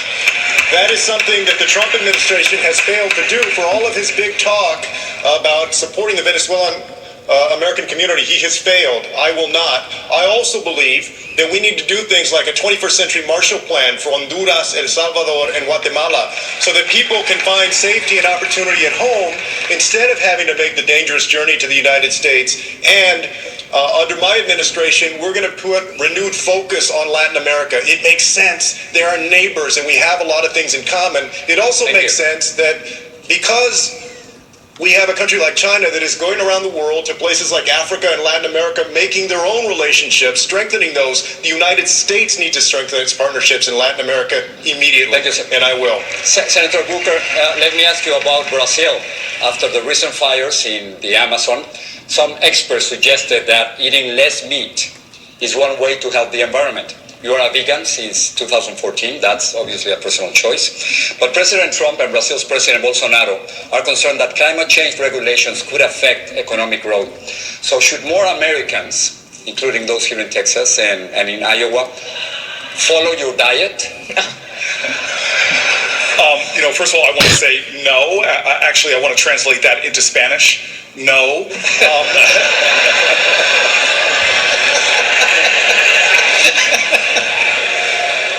Look, let's just be clear.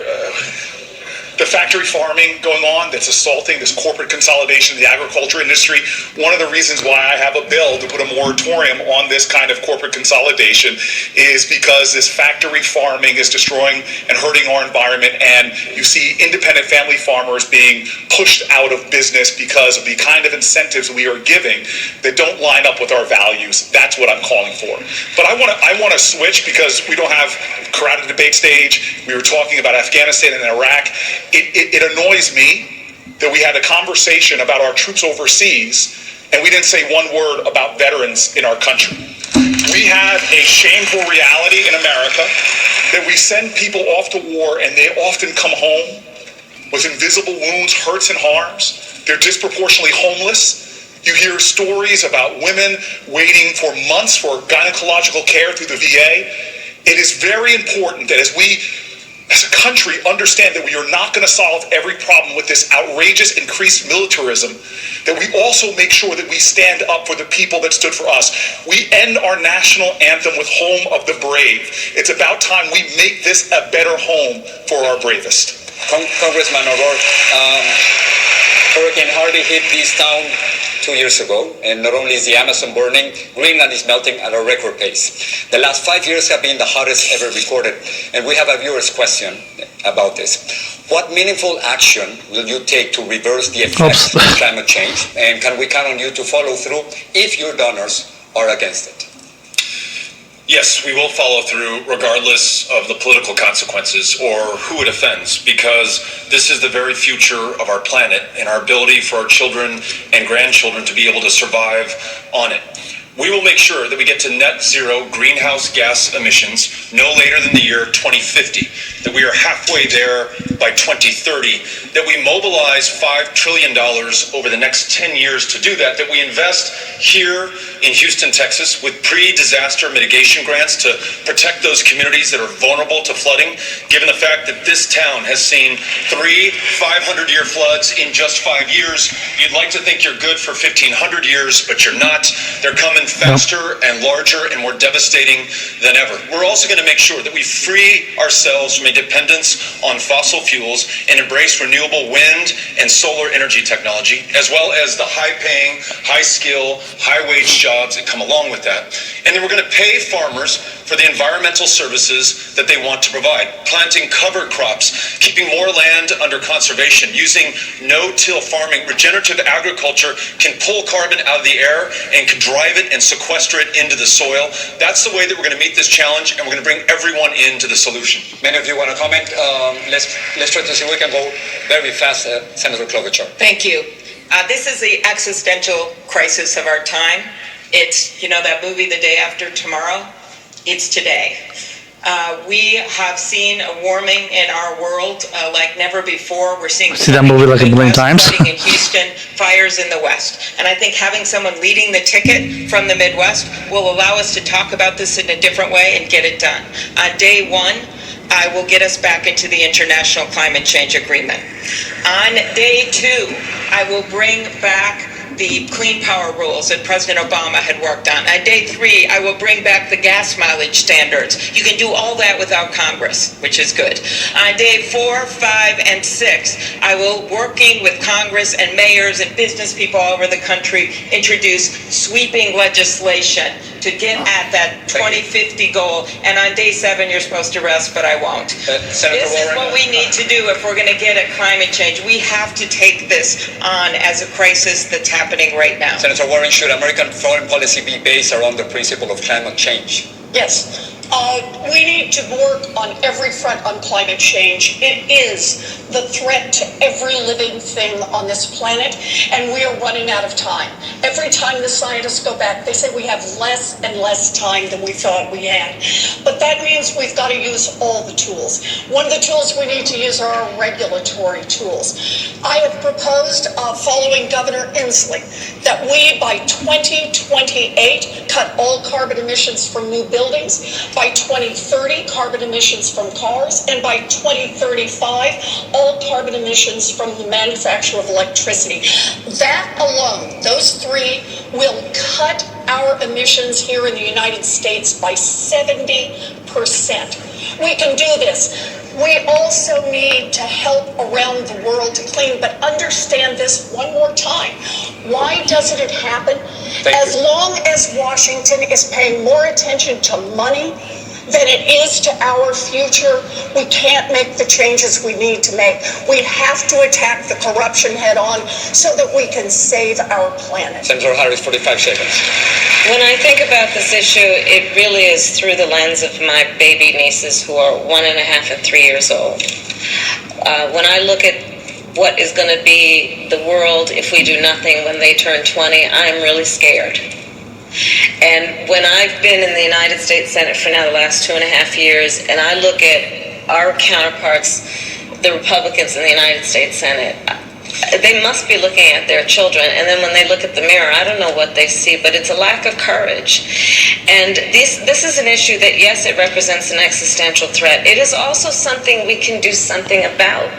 This is a problem that was created by human behaviors. And we can change our behaviors in a way that saves our planet. I've seen it happen in California. I took on, as the Attorney General of California, I ran the second largest Department of Justice in the United States, second only to the United States Department of Justice. I took on the big oil companies, and we saw progress. If any of you have been to Los Angeles 20 years ago, you'll remember that sky was brown. You go there now, the sky is blue, and you know why? Because leader just decided to lead, and we took on these big fossil fuel companies. We have some of the most important and strongest laws in the country, and we made a difference. And my point being, I've done it before, and I will lead as president on this issue because we have no time. The clock is ticking, but we need courage, and we need courageous leadership. We can get this done. Mr. Yang. So to follow up on what Elizabeth said, why are we losing to the fossil fuel companies? Why are we losing to the gun lobby and the NRA? And the answer is this. We all know, everyone on the stage knows, that our government has been overrun by money and corporate interests. Now, everyone here has a plan to try and curb those corporate interests, but we have to face facts. Money finds a way. Money will find its way back in. So what is the answer? The answer is to wash the money out with people-powered money. My proposal is that we give every American $100 democracy dollars that you can only give to candidates and cause that democracy dollars. Is cashed by a factor of 8 to 1. Didn't Gillibrand promise the same thing? Win. And as someone running for president, I'll tell you, there's the people on one side and the money on the other. The only way for us to win is if we bring them together. Thank you, Mr. Yang. I'd like to have an academic discussion now about education. Mr. Yang, we'll stay with you. Here in Houston, the school district is facing yet another year of spending cuts. Like schools across the country, the system faces many challenges. One of them, thousands of students are leaving traditional public schools and going to charter schools. You're the most vocal proponent on this stage for charter schools. You have said that Democrats who want to limit them are, quote, just jumping into bed with teachers' unions and doing kids a disservice. Why isn't taxpayer money better spent on fixing traditional public schools? Let me be clear, I am pro-good school. I've got a kid, one of my little boys just started public school last week, and I was not there because I was running for president. So we need to pay teachers more because the data clearly shows that a good teacher is worth his or her weight in gold. We need to lighten up the emphasis on standardized tests, which do not measure anything fundamental about our character or human worth. But here's the big one. The data clearly shows that 65 to 70% of our students' outcomes are determined outside of the school. We're talking about time spent at home with the parents, words read to them when they're young, stress levels in the house, income, type of neighborhood. We're putting money into schools, and educators know this. We're saying you're 100% responsible for educating our kids, but you can only control 30%. They all know this. The answer is to put money directly into the families and neighborhoods to give our kids a chance to learn and our teachers a chance to teach. Mayor Buttigieg, 45 seconds to use. Step one is appoint a Secretary of Education who actually believes in public education. That would be a good first step. I believe in public education. And in order to strengthen it, some things are very complex for preparing for a future where knowledge is at your fingertips, but we got to teach more to do with critical thinking and social and emotional learning. Some of it is extremely simple. We've just got to pay teachers more. And we've got to lift up the teaching profession. I always think of a story from South Bend of friends who hosted exchange students from Japan. They had a student one year who wanted to be a teacher, and they kept in touch with her when she went back to Japan and to college. She took the exam to try to become a teacher in a society that really regards teachers and compensates teachers well. And she came up just short. So you know what she did? Since she was academically good but couldn't quite make the cut to be a teacher, she had a fallback plan. She became a doctor. That is how seriously some countries treat the teaching profession. If we want to get the results that we expect for our children, we have to support and compensate the teaching profession, respect teachers the way we do soldiers, and pay them more like the way we do doctors. Senator Warren, to use Mr. Yang's term, are you just jumping into bed with teachers' unions? You know, I think I'm the only person on the stage who has What's been wrong with that? a public school teacher. I What's wrong with jumping into bed with public school teachers? And let's be clear in all the ways we talk about this. Money for public schools should stay in public schools, not go anywhere else. I've already made my commitment. We will have a Secretary of Education who has been a public school teacher. I think this is ultimately about our values. I have proposed a 2-cent wealth tax on the top 1/10 of 1% in this country. That would give us enough money to start with our babies by providing universal child care for every baby age 0 to 5, universal pre-K for every 3-year-old and 4-year-old in this country. Thank you, raise the wages of every child care worker and preschool teacher in this country, cancel student loan debt for 95% of the folks who've got it. Thank you, Senator. And strengthen our unions. This is how we build an America that reflects our values, not just where the money comes from with the billionaires and corporate executives. Senator Harris, 45 seconds to respond. My first grade teacher, Mrs. Frances Wilson, God rest her soul, attended my law school graduation. I think most of us would say that we are not where we are without the teachers who believed in us. I have offered in this campaign a proposal to deal with this, which will be the first in the nation federal investment in closing the teacher pay gap, which is $13,500 a year.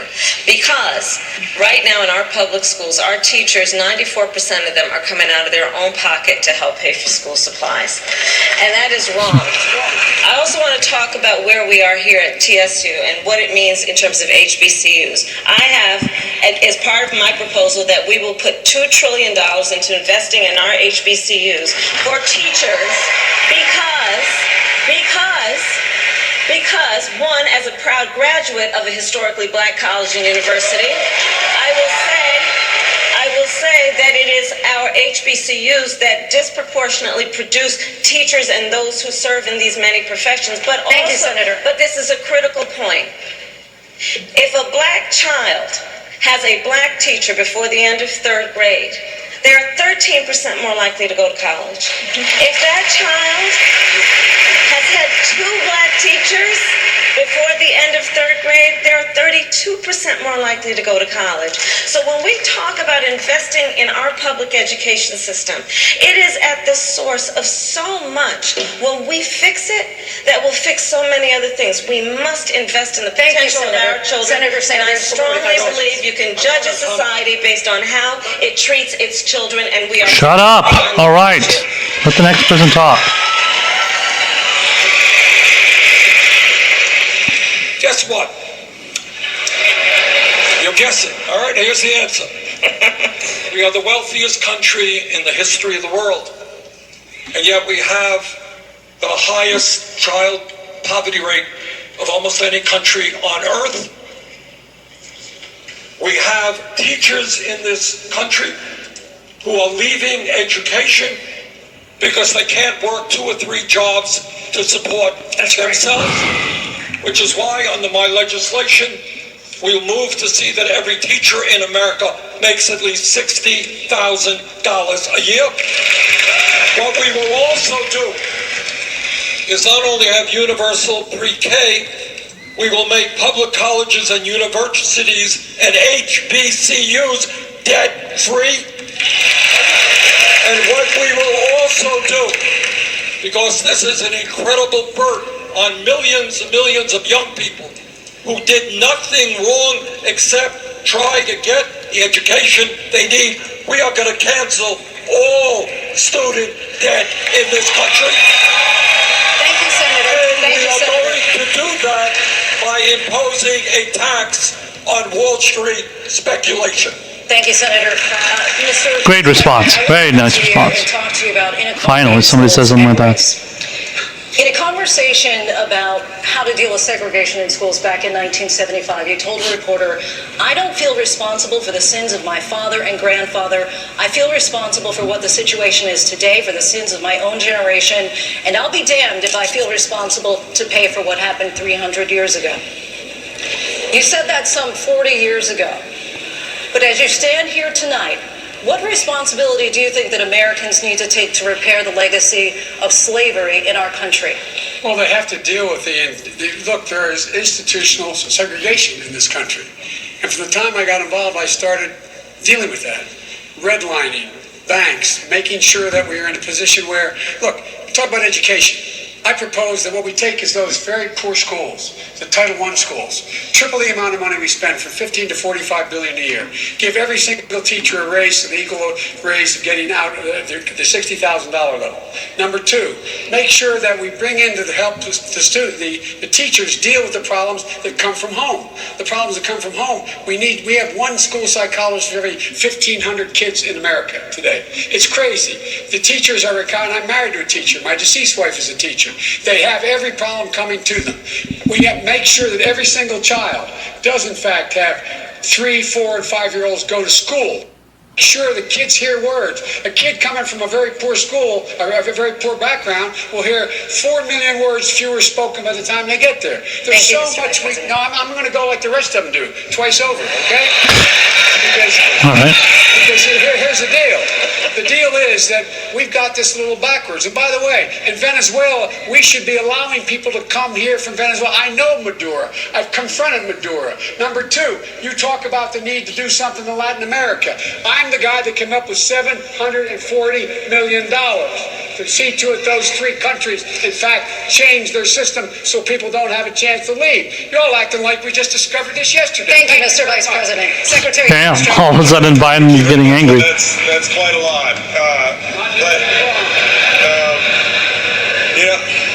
I grew up in one of those neighborhoods that folks have talked about, in a neighborhood that was grappling with the legacy of segregation. In fact, in two public school districts that were involved in a 1973 Supreme Court case challenging how Texas financed its schools. And I know that today our schools are segregated because our neighborhoods are segregated.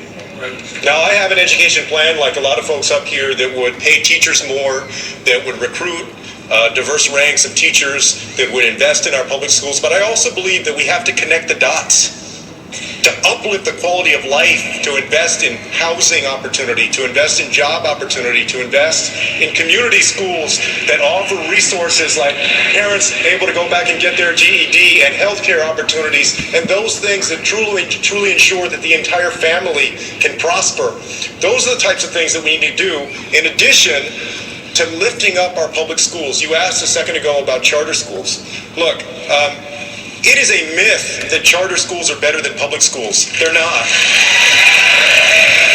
And so, thank you, Secretary. While I'm not categorically against charter schools, I would require more transparency and accountability from them than is required right now. Senator Booker, coming to you now. It was 65 years ago this year that the Supreme Court outlawed racial segregation in public schools.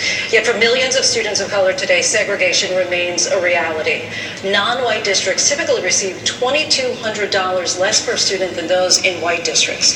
This means older books, less access to computers, and often worse outcomes. What is your plan to address segregation? And I'm not just talking about the achievement gap, but I'm talking about the opportunity gap in education. So I'm hearing a lot of conversations on the stage and the way we talk about communities of color. Look, I live in a black and brown community below the poverty line.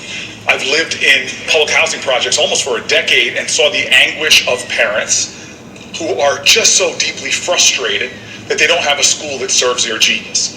I think I'm the only person on the stage, even though I had no formal authority as mayor to run a school system, I stepped up and took responsibility for our schools. And we produced results. A lot of folks here talking about raising teacher salary. We actually did it in Newark, New Jersey. And we didn't stop there. We closed poor performing charter schools, but dagnabbit, we expanded high-performing charter schools. We were a city that said we need to find local solutions that work for our community. The results speak for themselves. We're now the #1 city in America for beat the odds schools, from high poverty to high performance. Strategies like investing in our children work. And I'll tell you this, I am tired of us thinking about these problems isolated, disconnected from other issues. That's why my friend Secretary Castro is 100% right. We are in the reality we are right now because, Vice President, of overtly racist policies, not 400 years ago, just in my lifetime. that we're redlining communities, disinvesting in communities, and more than just that, my kids are not only struggling with racial segregation and housing and the challenges of underfunded schools, but they're also struggling with environmental injustice. If you've talked to someone who's a parent of a child who's had permanent brain damage because of lead, you'll know this is a national problem because there's over 3,000 jurisdictions in America where children have more than twice the blood lead levels of Flint, Michigan. Thank you. And so if I'm president of the United States, it is a holistic solution to education, from raising Holistic teacher solution. salary, fully funded special education, but combating the issues of poverty, combating the issues of racial segregation, combating the issues of a criminal justice system that takes parents away from their kids, and dealing with environmental justice as a major pillar of any climate policy. Thank you, Lindsay. One final question coming up. We'll be right back. One final question. Okay.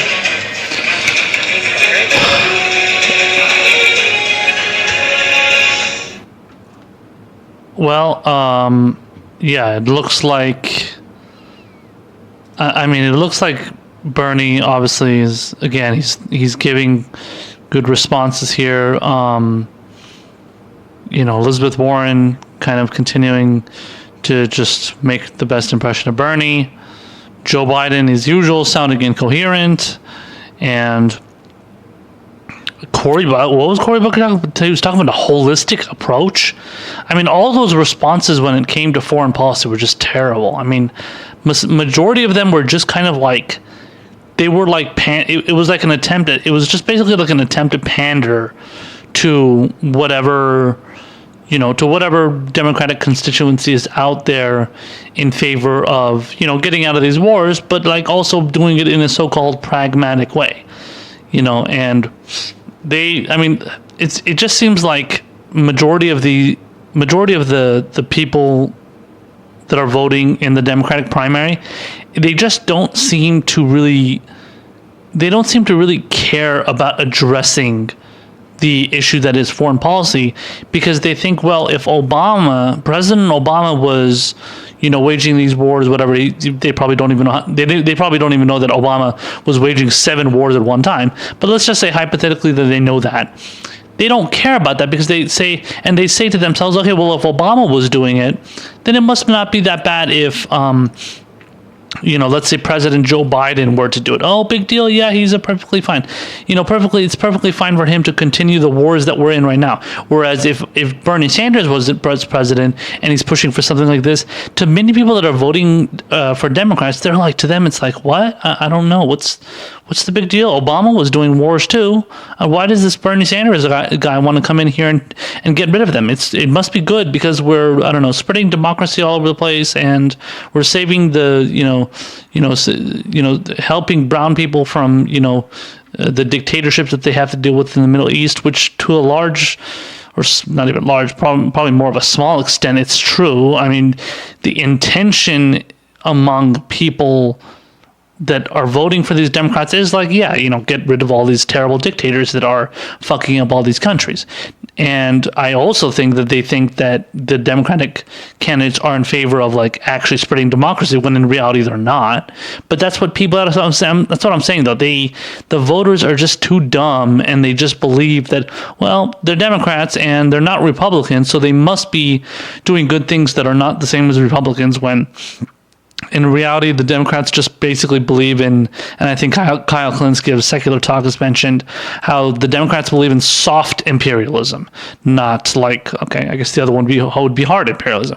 But no, the Republican way is just imperialism.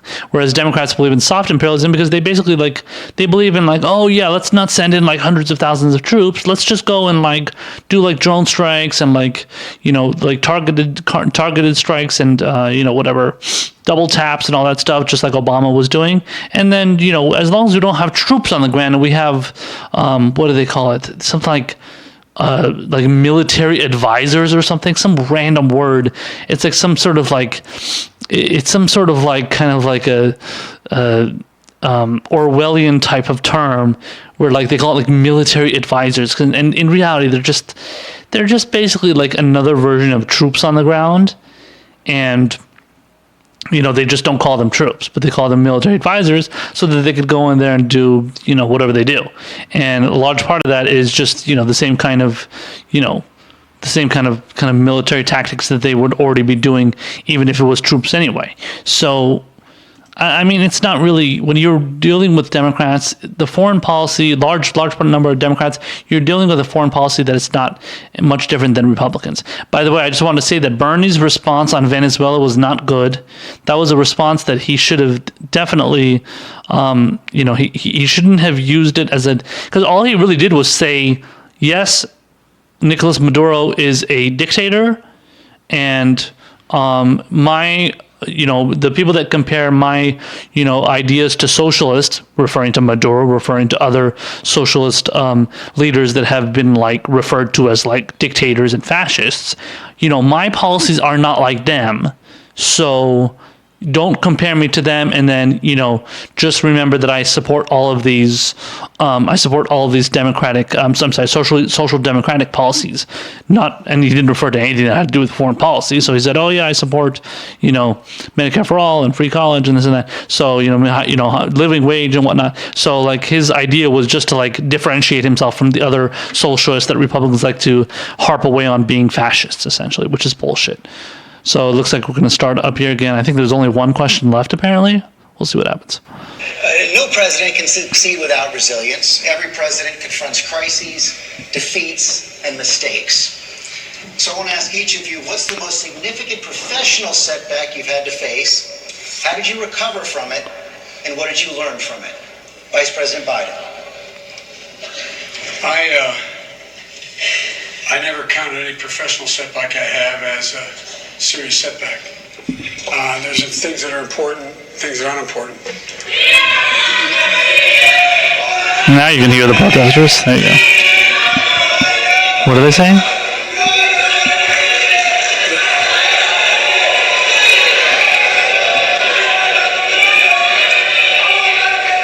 We're going to clear the protesters.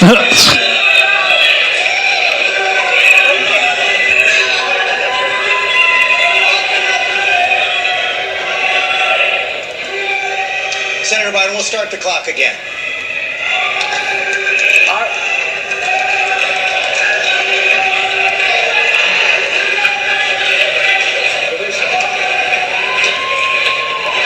I'm sorry. We're sorry. Go ahead. I'm sorry. He said I'm sorry. Setbacks are the setbacks. And I think the most critical setback that can occur to anyone is to lose. My dad had an expression. He said, "Joey, it's not a question of succeeding whether you get knocked down, it's how quickly you get up." And he said, "You never explain and never complain." And they go on to say that the only obligation that really matters, the most important thing, is family. And so I was raised to believe that that was the center of everything, family. And it could be judged on based how you treat your family and how you went from there. And it took, Kierkegaard said, faith sees best in the dark. Right after I got elected, my wife and daughter were killed in an automobile accident, and my two sons are badly injured. And I just been elected, not sworn in. And I lost my faith for a while. I came back. And then later, when my son Bo came home from Iraq and with a terminal disease, and a year and a half later, losing him was like losing part of my soul. But the fact is that I learned that the way you deal with it is you deal with finding purpose in what you do. And that's why I hope he's proud of me today, because he wanted to make sure I didn't run for president, but I stayed engaged. Because when you get hit badly, whether you're losing a job or you're raising a family like my dad, where you have to make that longest walk up the stairs and tell your kid you can't live here anymore, dad lost his job, we've all went through that in some form or another. And for me, the way I've dealt with it is finding purpose. And my purpose is do what I've always tried to do and stay engaged in public policy. But there's a lot of people that through a lot worse than I have, get up every single morning, put their feet one foot in front of another without the help I had. They're real heroes out there. So Thank you, Mr. Vice President. Senator Warren.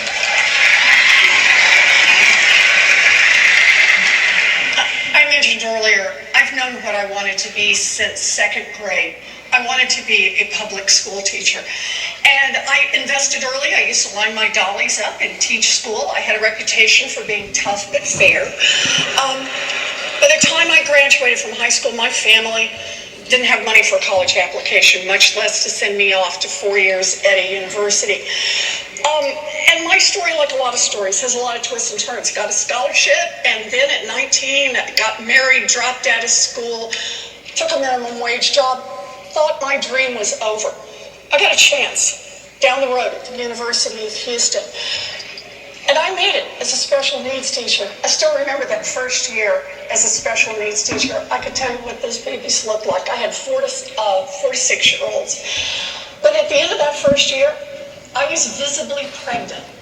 And back in the day, that meant that the principal said to me, wish me luck, and hired someone else for the job. So there I am. I'm at home, I got a baby, I can't have a job. What am I gonna do? Here's resilience. I said, I'll go to law school. And the consequence was, I practiced law for about 45 minutes, and then went back to my first love, which is teaching. But it let me get into fights, it gave me new tools, and the reason I'm standing here today is because I got back up, I fought back, I know what's broken, I want to be in the fight to fix it in America. That's why I'm here. Senator Sanders.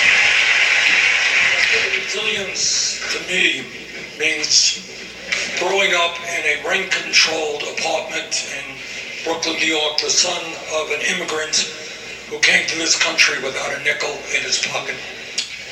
Professional resilience means to be charged running for U.S. Senate in Vermont and getting 1% of the vote. Running for governor and getting 2% of the vote. Finally becoming mayor of Burlington, Vermont with 10-vote margin. What resilience means to me is that throughout my political career, I have taken on virtually every powerful special interest in this country. Whether it is Wall Street, whether it is the insurance industry, whether it is the pharmaceutical industry whose corruption and greed is killing people today, whether it is a military-industrial complex or a prison-industrial complex. And I feel confident that given a lifelong record of taking on powerful special interests, of standing up for the working families of this country, that I will be able to take on the greed and corruption of the corporate elite and create a government and an economy that work for all of us, not just the 1%. Thank you, Senator Sanders. Senator Harris. You know, every office I've run for, whether it be district attorney or attorney general, I was told each time, it can't be done. They said, nobody like you has done it before. Nobody's ready for you. When I ran for DA, I won and became the first black woman elected DA in a state of 40 million people in San Francisco. When I ran for Attorney General of California, I was elected because I didn't listen. And I was the only woman black elected Attorney General in the state, in the country. And each time people would say, it's not your time, it's not your turn, it's going to be too difficult, they're not ready for you. And I didn't listen, and a part of it probably comes from the fact that I was raised by a mother who said many things that were life lessons for me, including, don't you ever let anybody tell you who you are, you tell them who you are. And when I look around the town halls that we do in this race for president of the United States, and I look at the meetings that we do in the community meetings, and I see these little girls and boys, sometimes even brought by their fathers, and they bring them to me, and I talk to them during these events, and they smile, and they're full of joy, and their fathers tell them, see, don't you ever listen and let anybody ever tell you what you can or cannot be. You have to believe in what can be, unburdened by what has been. Senator Harris, thank you very much. Mayor Buttigieg.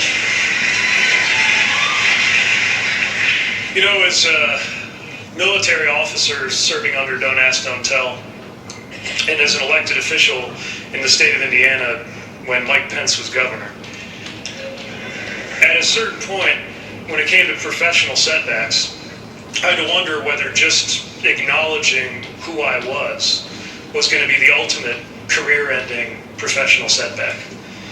I came back from the deployment and realized that you only get to live one life, and I was not interested in not knowing what it was like to be in love any longer. So I just came out. I had no idea what kind of professional setback it would be, especially because, inconveniently, it was an election year in my socially conservative community. What happened was that when I trusted voters to judge me based on the job that I did for them, they decided to trust me and reelected me with 80% of the vote. And what I learned was that trust can be reciprocated, and that part of how you can win and deserve to win is to know what's worth more to you than winning. And I think that's what we need in the presidency right now. We have to know what we are about. And this election is not about any of us up here. It is not about this president, even though it's hard to talk of anything else some days. It's about the people who trust us with their lives. A kid wondering if we're actually going to make their schools safe when they've learned active shooter drills before they've learned to read. A generation wondering whether we will actually get the job done on climate change. And if we hold to that, then it doesn't matter what happens to each of us professionally. Together, we will win a better era for our country. Mayor Buttigieg, thank you. Mr. Young. I was an unhappy lawyer for 5 whole months, and I left to start a business. And I'm going to share with you all one of the secrets to entrepreneurship. If you want to start something, tell everyone you know you're going to do it. And then you don't have a choice. You put your heart and soul into it, and even though I did that, my company flopped, had its mini rise and maximum fall, lost investors hundreds of thousands of dollars, still owed $100,000 in school debt. My parents still told people I was a lawyer. I guess it was a little easier. So I remember lying on my floor looking up, wondering how it had come to this. Eventually I picked myself back up. I kept working in small growth companies for another 10 years and eventually had some success. Then after I did have some success, I still remembered how hard it was, how isolating it was, how it feels like your friends no longer want to spend time with you. And so I spent 7 years starting and running a nonprofit that helped train young entrepreneurs around the country, including Sean Wen, who's here in the audience tonight, who left his gilded Wall Street job to become a food entrepreneur in San Antonio. Sean, I hope I made the process a little bit easier for you than it was for me. But the goal of my campaign is to make this an economy that allows us to live our human values and aspirations. Thank you. Thank you, Mr. Yang. Senator Booker. So my biggest professional setback is embarrassing because a lot of folks know about it. I, with a bunch of tenant leaders in Newark, New Jersey in 2002, took on the political machine, and boy, did they fight back. I had tires on my car slashed, our campaign offices were broken into, my phones were tapped. It became a spectacle, and we lost that election. And here's a bit of advice to everybody. If you're going to have a spectacular failure, have a documentary team there to capture it, because it made for an Oscar-nominated documentary called Street Fight. But then, unfortunately, another setback, it lost in the Oscars to a movie called March of the Dagnap Penguins, for crying out loud. The people in my community, living in the projects, told me, don't give up on the people, and the people won't give up on you. Create bigger and bolder coalitions and you're going to win. And you know what? We came back 4 years later and won the largest lopsided victory in our city's history. But more than that, the lesson was there. We didn't give up. We were taking on America's toughest problems, from crime to poverty, and we transformed our city, creating tens of thousands of new jobs, the biggest economic expansion in our city, and as I said before, turned around our school system. There's more work to do, but I haven't given up on the people. I still live in that community. But this is the big lesson. My staff and my friends and my community told me, if you want to go fast, you may have won the mayor's race, but that's not what life is about. There's an old African saying that says, if you want to go fast, go alone, but if you want to go far, go together. The lesson I learned of resilience is to trust people, because the power of the people is always greater than the people in power. And the test of America right now It's not a referendum on Donald Trump. It's a referendum on us and who we are and who we're going to be together. We need to use this moment in history to unite in common cause and common purpose, and then there's nothing we can't do together as a nation. Senator Booker, thank you. Congressman O'Rourke. Thank you, George. Everything that I've learned about resilience, I've learned from my hometown of El Paso, Texas.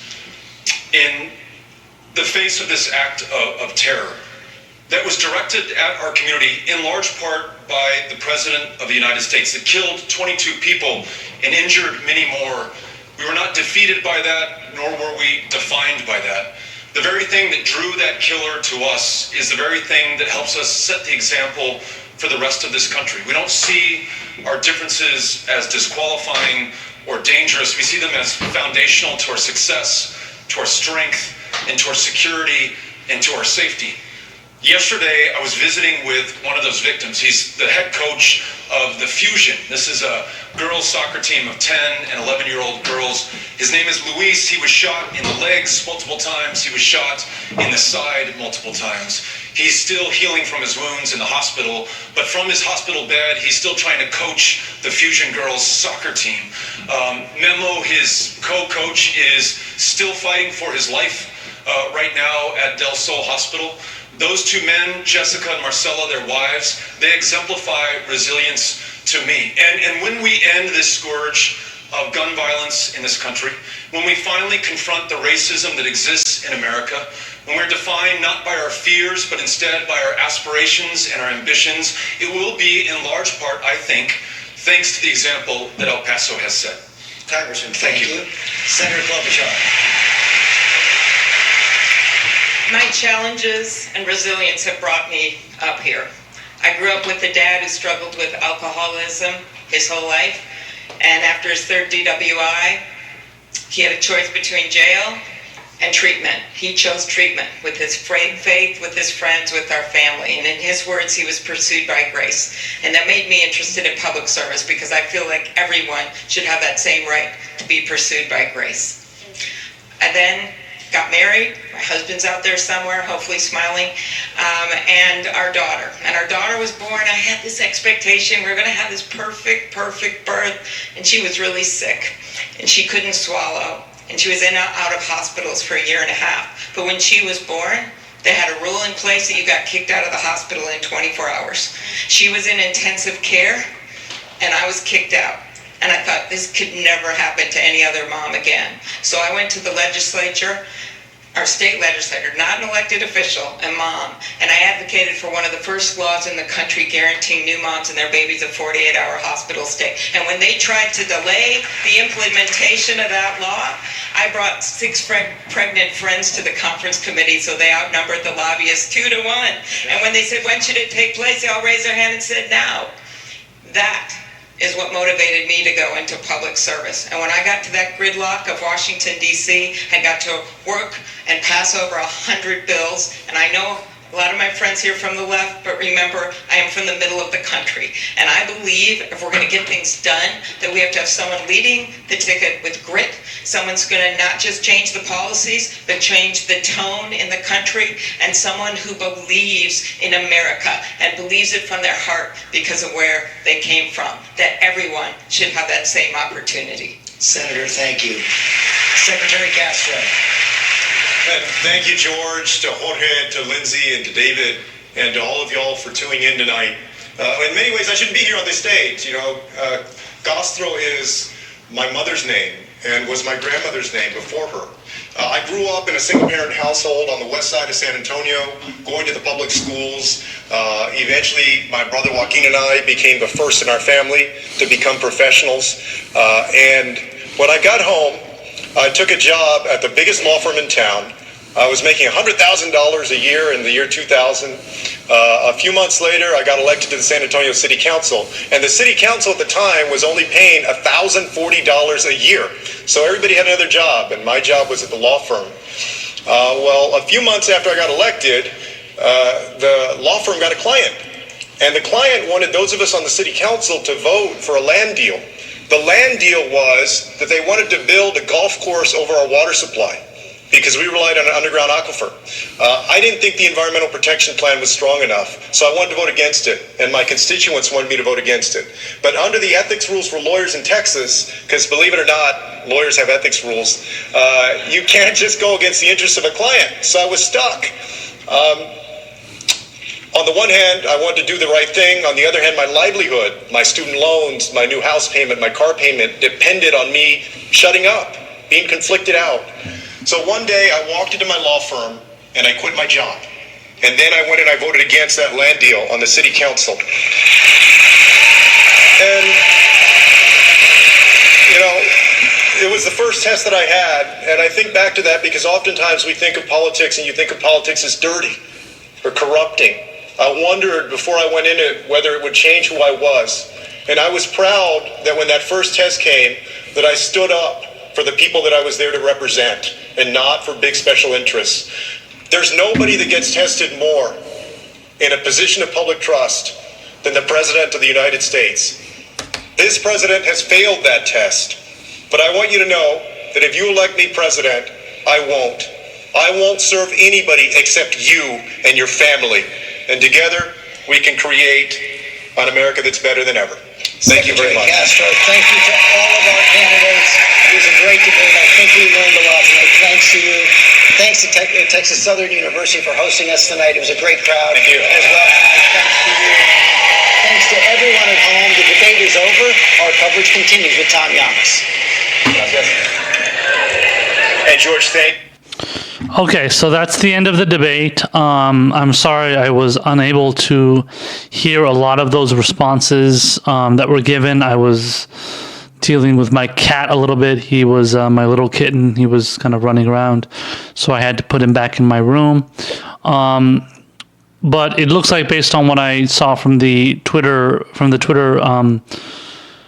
kind of progressive Twitter and everything, that people were saying after the statements, it seemed like Bernie Sanders' statement was pretty good. I think his was the only one I really heard, and he was mentioning about how he, flipped a district that was, where he was, very unknown, and then I think he tried like a first time and then couldn't make it the first time, and then he tried again and he ended up winning it, something along those lines, and basically saying that the odds were stacked against him, and his I think something about like the way he, how he grew up and stuff. So he was like, he grew up like in a home that wasn't very it wasn't like a super big home or anything. It was just like a small little, residence that he lived in. And then he ended up essentially making it to where he is now. So obviously going through all his time during, in Congress, which he was in Congress for, I believe, 18 years, I want to say, from 1991 until 2006. So no, even shorter. So about 15 years. So, yeah, so I mean, Bernie's response, honestly, I think, and I'm trying to be objective. I'm not just going to go out there and just say Bernie's right about everything that he says. But largely, it just seems like Bernie's response relates to a lot more people out there that are struggling and that have gone through a life that is much more just middle class, lower class even in many cases, and people that have struggled and worked hard to get to where they are. Now, I'm not saying that every single person that isn't Bernie Sanders on that stage, or every single person that's in Congress hasn't suffered or been in some kind of situation where they were middle class or lower class or something like that. I mean, honestly, by the way, I want to mention that a lot of people would love to be middle class. I mean, middle class is getting from lower class to middle class. A lot of people are like, God damn, I would love to be middle class. So what I'm saying is that middle class is at least a step forward. But obviously, these days it's almost like the idea of being upper class just means you're a greedy rich asshole, elitist asshole. So that's not to say that anybody that isn't in the hasn't dealt with some sort of difficult situation where they've had to obviously work up to the point that they're U.S. Congress person or member of the Senate or even president or whatever it is, or even being part of a presidential cabinet of some sort. But it's just working up to being a politician that is pushing for policies that people love and that majority of people support, instead of just saying things that they want to hear, is a big deal. And people, they need to realize that. They need to realize that that's the solution to how we're going to get to where we need to be. That's why Bernie Sanders, though, is the guy that we need to make sure to get behind, because he's the one that's really giving the solutions that we all need to back, because he's ultimately fighting for regular people. He's not fighting for corporations. He's not telling us what we want to hear just to get our vote. He wants to actually help people. And that's not me just being a Bernie bro or, going out there and just saying whatever, that is pro-Bernie. I'm objective. I understand that Bernie is not perfect. He had like one or maybe two responses tonight that weren't perfect, and that's fine. That's going to happen. But ultimately, it's down to us to make sure to hold him accountable for the things that he should be saying, and making sure that he sticks to that. And, for large part of the time he is doing that, and that's why we love him. If he wasn't saying that stuff and he was just saying shitty stuff, then we would obviously have no desire to support him.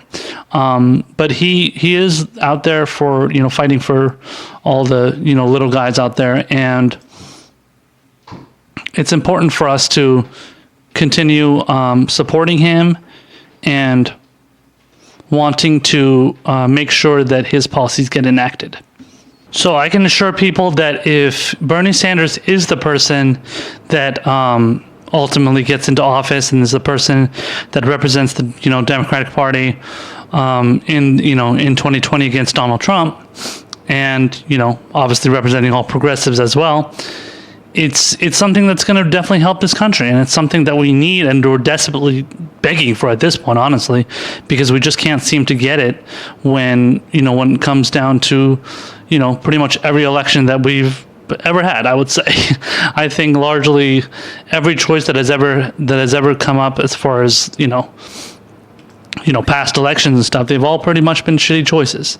We all thought Obama was going to be the next, good solution. Obviously, that didn't turn out to be the case, and I think probably about halfway through his 8 years, and maybe even earlier than that, people started to really catch on to the fact that he was not the solution. He was not going to ultimately be the savior that everybody pretended like he was, and I think that's why we need to have Bernie Sanders. That's why we need to have somebody that is going to go all the way and push for all those actual left-wing social democratic policies, democratic socialist policies, instead of somebody that just goes halfway like Obama did or like Hillary would have done, which she was doing when she was running.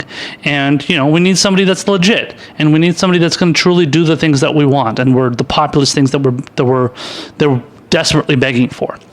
So, I'm not saying anything anybody doesn't already know. Those are the same kind of things that I'm espousing on this podcast all the time, and I make sure to kind of instill that in your brains and your minds, just in case you don't already know, or maybe for newer viewers that are just tuning in. So, as far as the winners and losers, obviously Bernie Sanders was one of the biggest winners. He was saying all the right things, making all the right, policy arguments, saying all the things that he should be saying in response to somebody that was going after him, like Biden or somebody.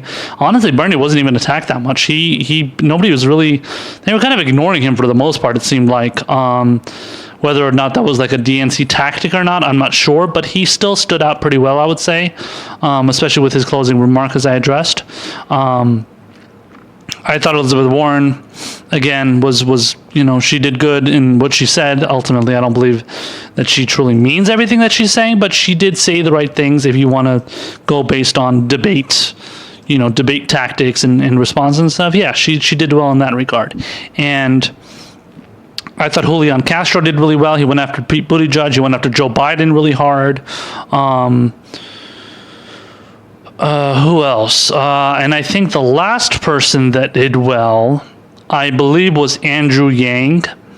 Not not as well as Bernie and Elizabeth Warren, but he still kind of stood out. He made some good, arguments. He made a good argument against, war, endless war and whatnot, which is good. You can respect him for that. So that was nice to see. I don't largely agree with his policies. I think his stupid remark on saying that he wants to give $1,000 to people and then $100 democracy dollars or whatever. So, I still think that Yang ended up finishing the debate well. So he didn't start it off very well, but he finished it well. So you can give him credit for that. It's not, you can't just be like, okay, well, just because he made one stupid ass argument way in the beginning of the debate, 3 hours, 2.5 hours later, he ended up actually making some sense. So you got to give him credit for that. The people that did, kind of in between, not good, not great. I'm sorry, not good and not bad. I would say were Beto O'Rourke. Joe Biden, I think, did okay. He did decent. I think he was a bit of a tweener himself. So Beto O'Rourke, Joe Biden. I think those are the only two because they didn't really stand out all that much. Obviously, Joe Biden wasn't making any sense a lot of the times, but that's just kind of expected for him. But he was also kind of going hard at people and responding less incoherently than past debates. In this debate, he seemed to be a little bit more on his toes, which was good for him, I guess.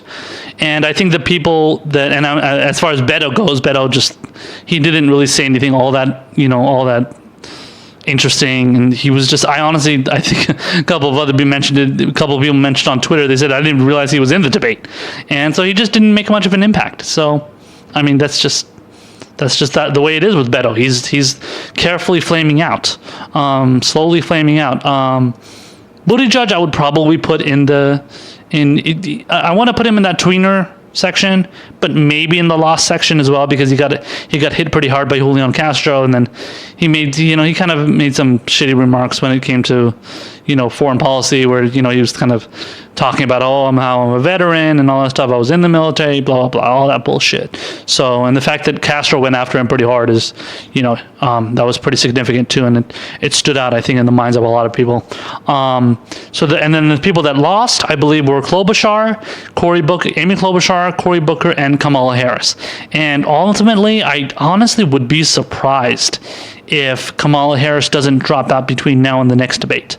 Booker and Klobuchar are done. I don't think they're getting anywhere. They're still super low in the polls. They have nothing interesting to say. They have nothing of substance to address. All their solutions are just kind of like whatever whimsical neoliberal bullshit. Nothing of substance that anybody really can be attracted to.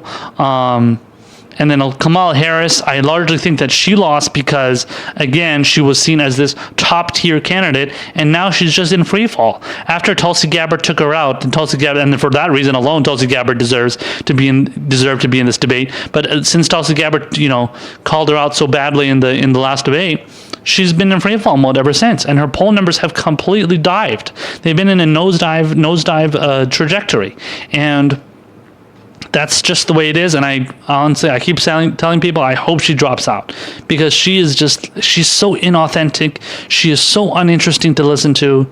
I can't stand when she laughs at every response that she gives. For some reason, she loves to laugh at every single time she gives a response. Like, I don't know what she's even laughing at. Like, it's so weird. It's just so awkward.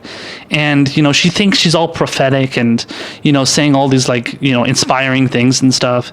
And it's just stupid. In a lot of ways, Elizabeth Warren is the same way, but at least Elizabeth Warren says the right things. And just the way that the cadence in which people like Warren and even Klobuchar and Harris, even Booker and Buttigieg and Beto O'Rourke and stuff, these people, they just don't know how to say things in ways that are inspiring, but they try so hard to be inspiring. And it's just totally undesirable. I just don't see any appeal to it, and that's why they're low in the polls. And people like Beto, who everybody was losing their shit over, they're fucking coming all over themselves because they thought Beto was going to be a great person in this race. He's not doing well. Same with Kamala Harris. To be fair, Kamala Harris had a little bit more of a momentum shift. I think after the first debate when she went after Biden. Second debate obviously is the one where she did terrible at, and Tulsi called her out. And now this one, she just didn't really do anything. She didn't say anything that is really going to stand out to anybody.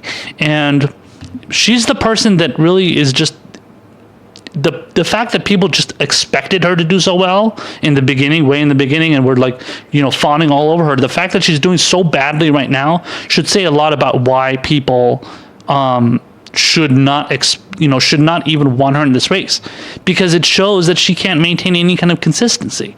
And it's unlike Bernie Sanders, it's unlike even Elizabeth Warren, and to some extent Biden, who somehow is able to maintain some sort of relevancy in this race because, I don't know, because of maybe the name recognition and the fact that he was Obama's VP. But, he obviously says a lot of stupid things, but somehow he manages to stick in there. So him, Warren, Bernie, they're all in there because they're able to say things that people at least can remember, and, they aren't forgotten, and that's how it is. So I think those are the winners and losers. We'll see what happens between now and the next debate. I don't know when the next debate is. It's probably going to be, right now, September. So it'll probably be in maybe late October, possibly. Mid to late October is around the same time as, in a month or so, because we're kind of entering the mid part of September right now. So I think in the next, by the next debate, I think Klobuchar will be out. I think Booker will be out. I don't know about Beto. Probably Beto. There's a chance Beto will be out too. Castro, I think, will stay. Buttigieg, I think, will stay. Kamala Harris, just because she's fucking arrogant, I think she'll stay. But I wouldn't be surprised if she dropped out either. But I would be very happy. And the rest of them, yeah, Bernie, Joe Biden, Elizabeth Warren, Andrew Yang, we'll see. I think he's kind of just wants to stay in there because he's a little bit of a different candidate, kind of like Tulsi. He's just got different things to offer compared to everybody else. So he wants to kind of stay in there and just kind of be the wild card. But I think the rest of them, like I said, Beto, Booker, Klobuchar, and Harris, and yeah, that's it. I would say. I think Buttigieg maybe will stay in a little bit longer, but I think that's going to be the rest of it. I think that's going to be it. And then obviously all the people that are already in the race. I'm just going based on the people here. But obviously all the other people that are in the race that didn't make the debate, I don't know. Them, they're probably done anyway. I heard from somebody that said that Tulsi might just be staying just to kind of like take it all the way to the convention, which that would be fine too. I have nothing against that. I think she can combine a lot of the votes with Bernie, so that would be good. Yeah. And I think that's probably the best case, or that's the best case scenario, or the scenario I just see happening until the next debate. And yeah, that should be it. I think we pretty much covered it all. So this has been the Democratic debate coverage of the Progressive Square. Thank you so much for watching. Before we get going, please check out my Patreon page, patreon.com/ProgBlacksmith. And also check me out on Twitter, obviously Prog_Blacksmith. And also check out the hashtag #TheProgSquare. And that'll direct you to all my Periscope broadcasts and all of my, segments that I post on YouTube and everything. And then you guys can check me out on there. So this has been the Progressive Square. Thank you so much for watching. Thank you to my Periscope viewers. Thank you to my Facebook viewers. I apologize for having those multiple interruptions right at the end here. So I'll try and do a little bit better for next time. So we will see you for the next edition of this podcast. And I hope you guys have a great night. Take care.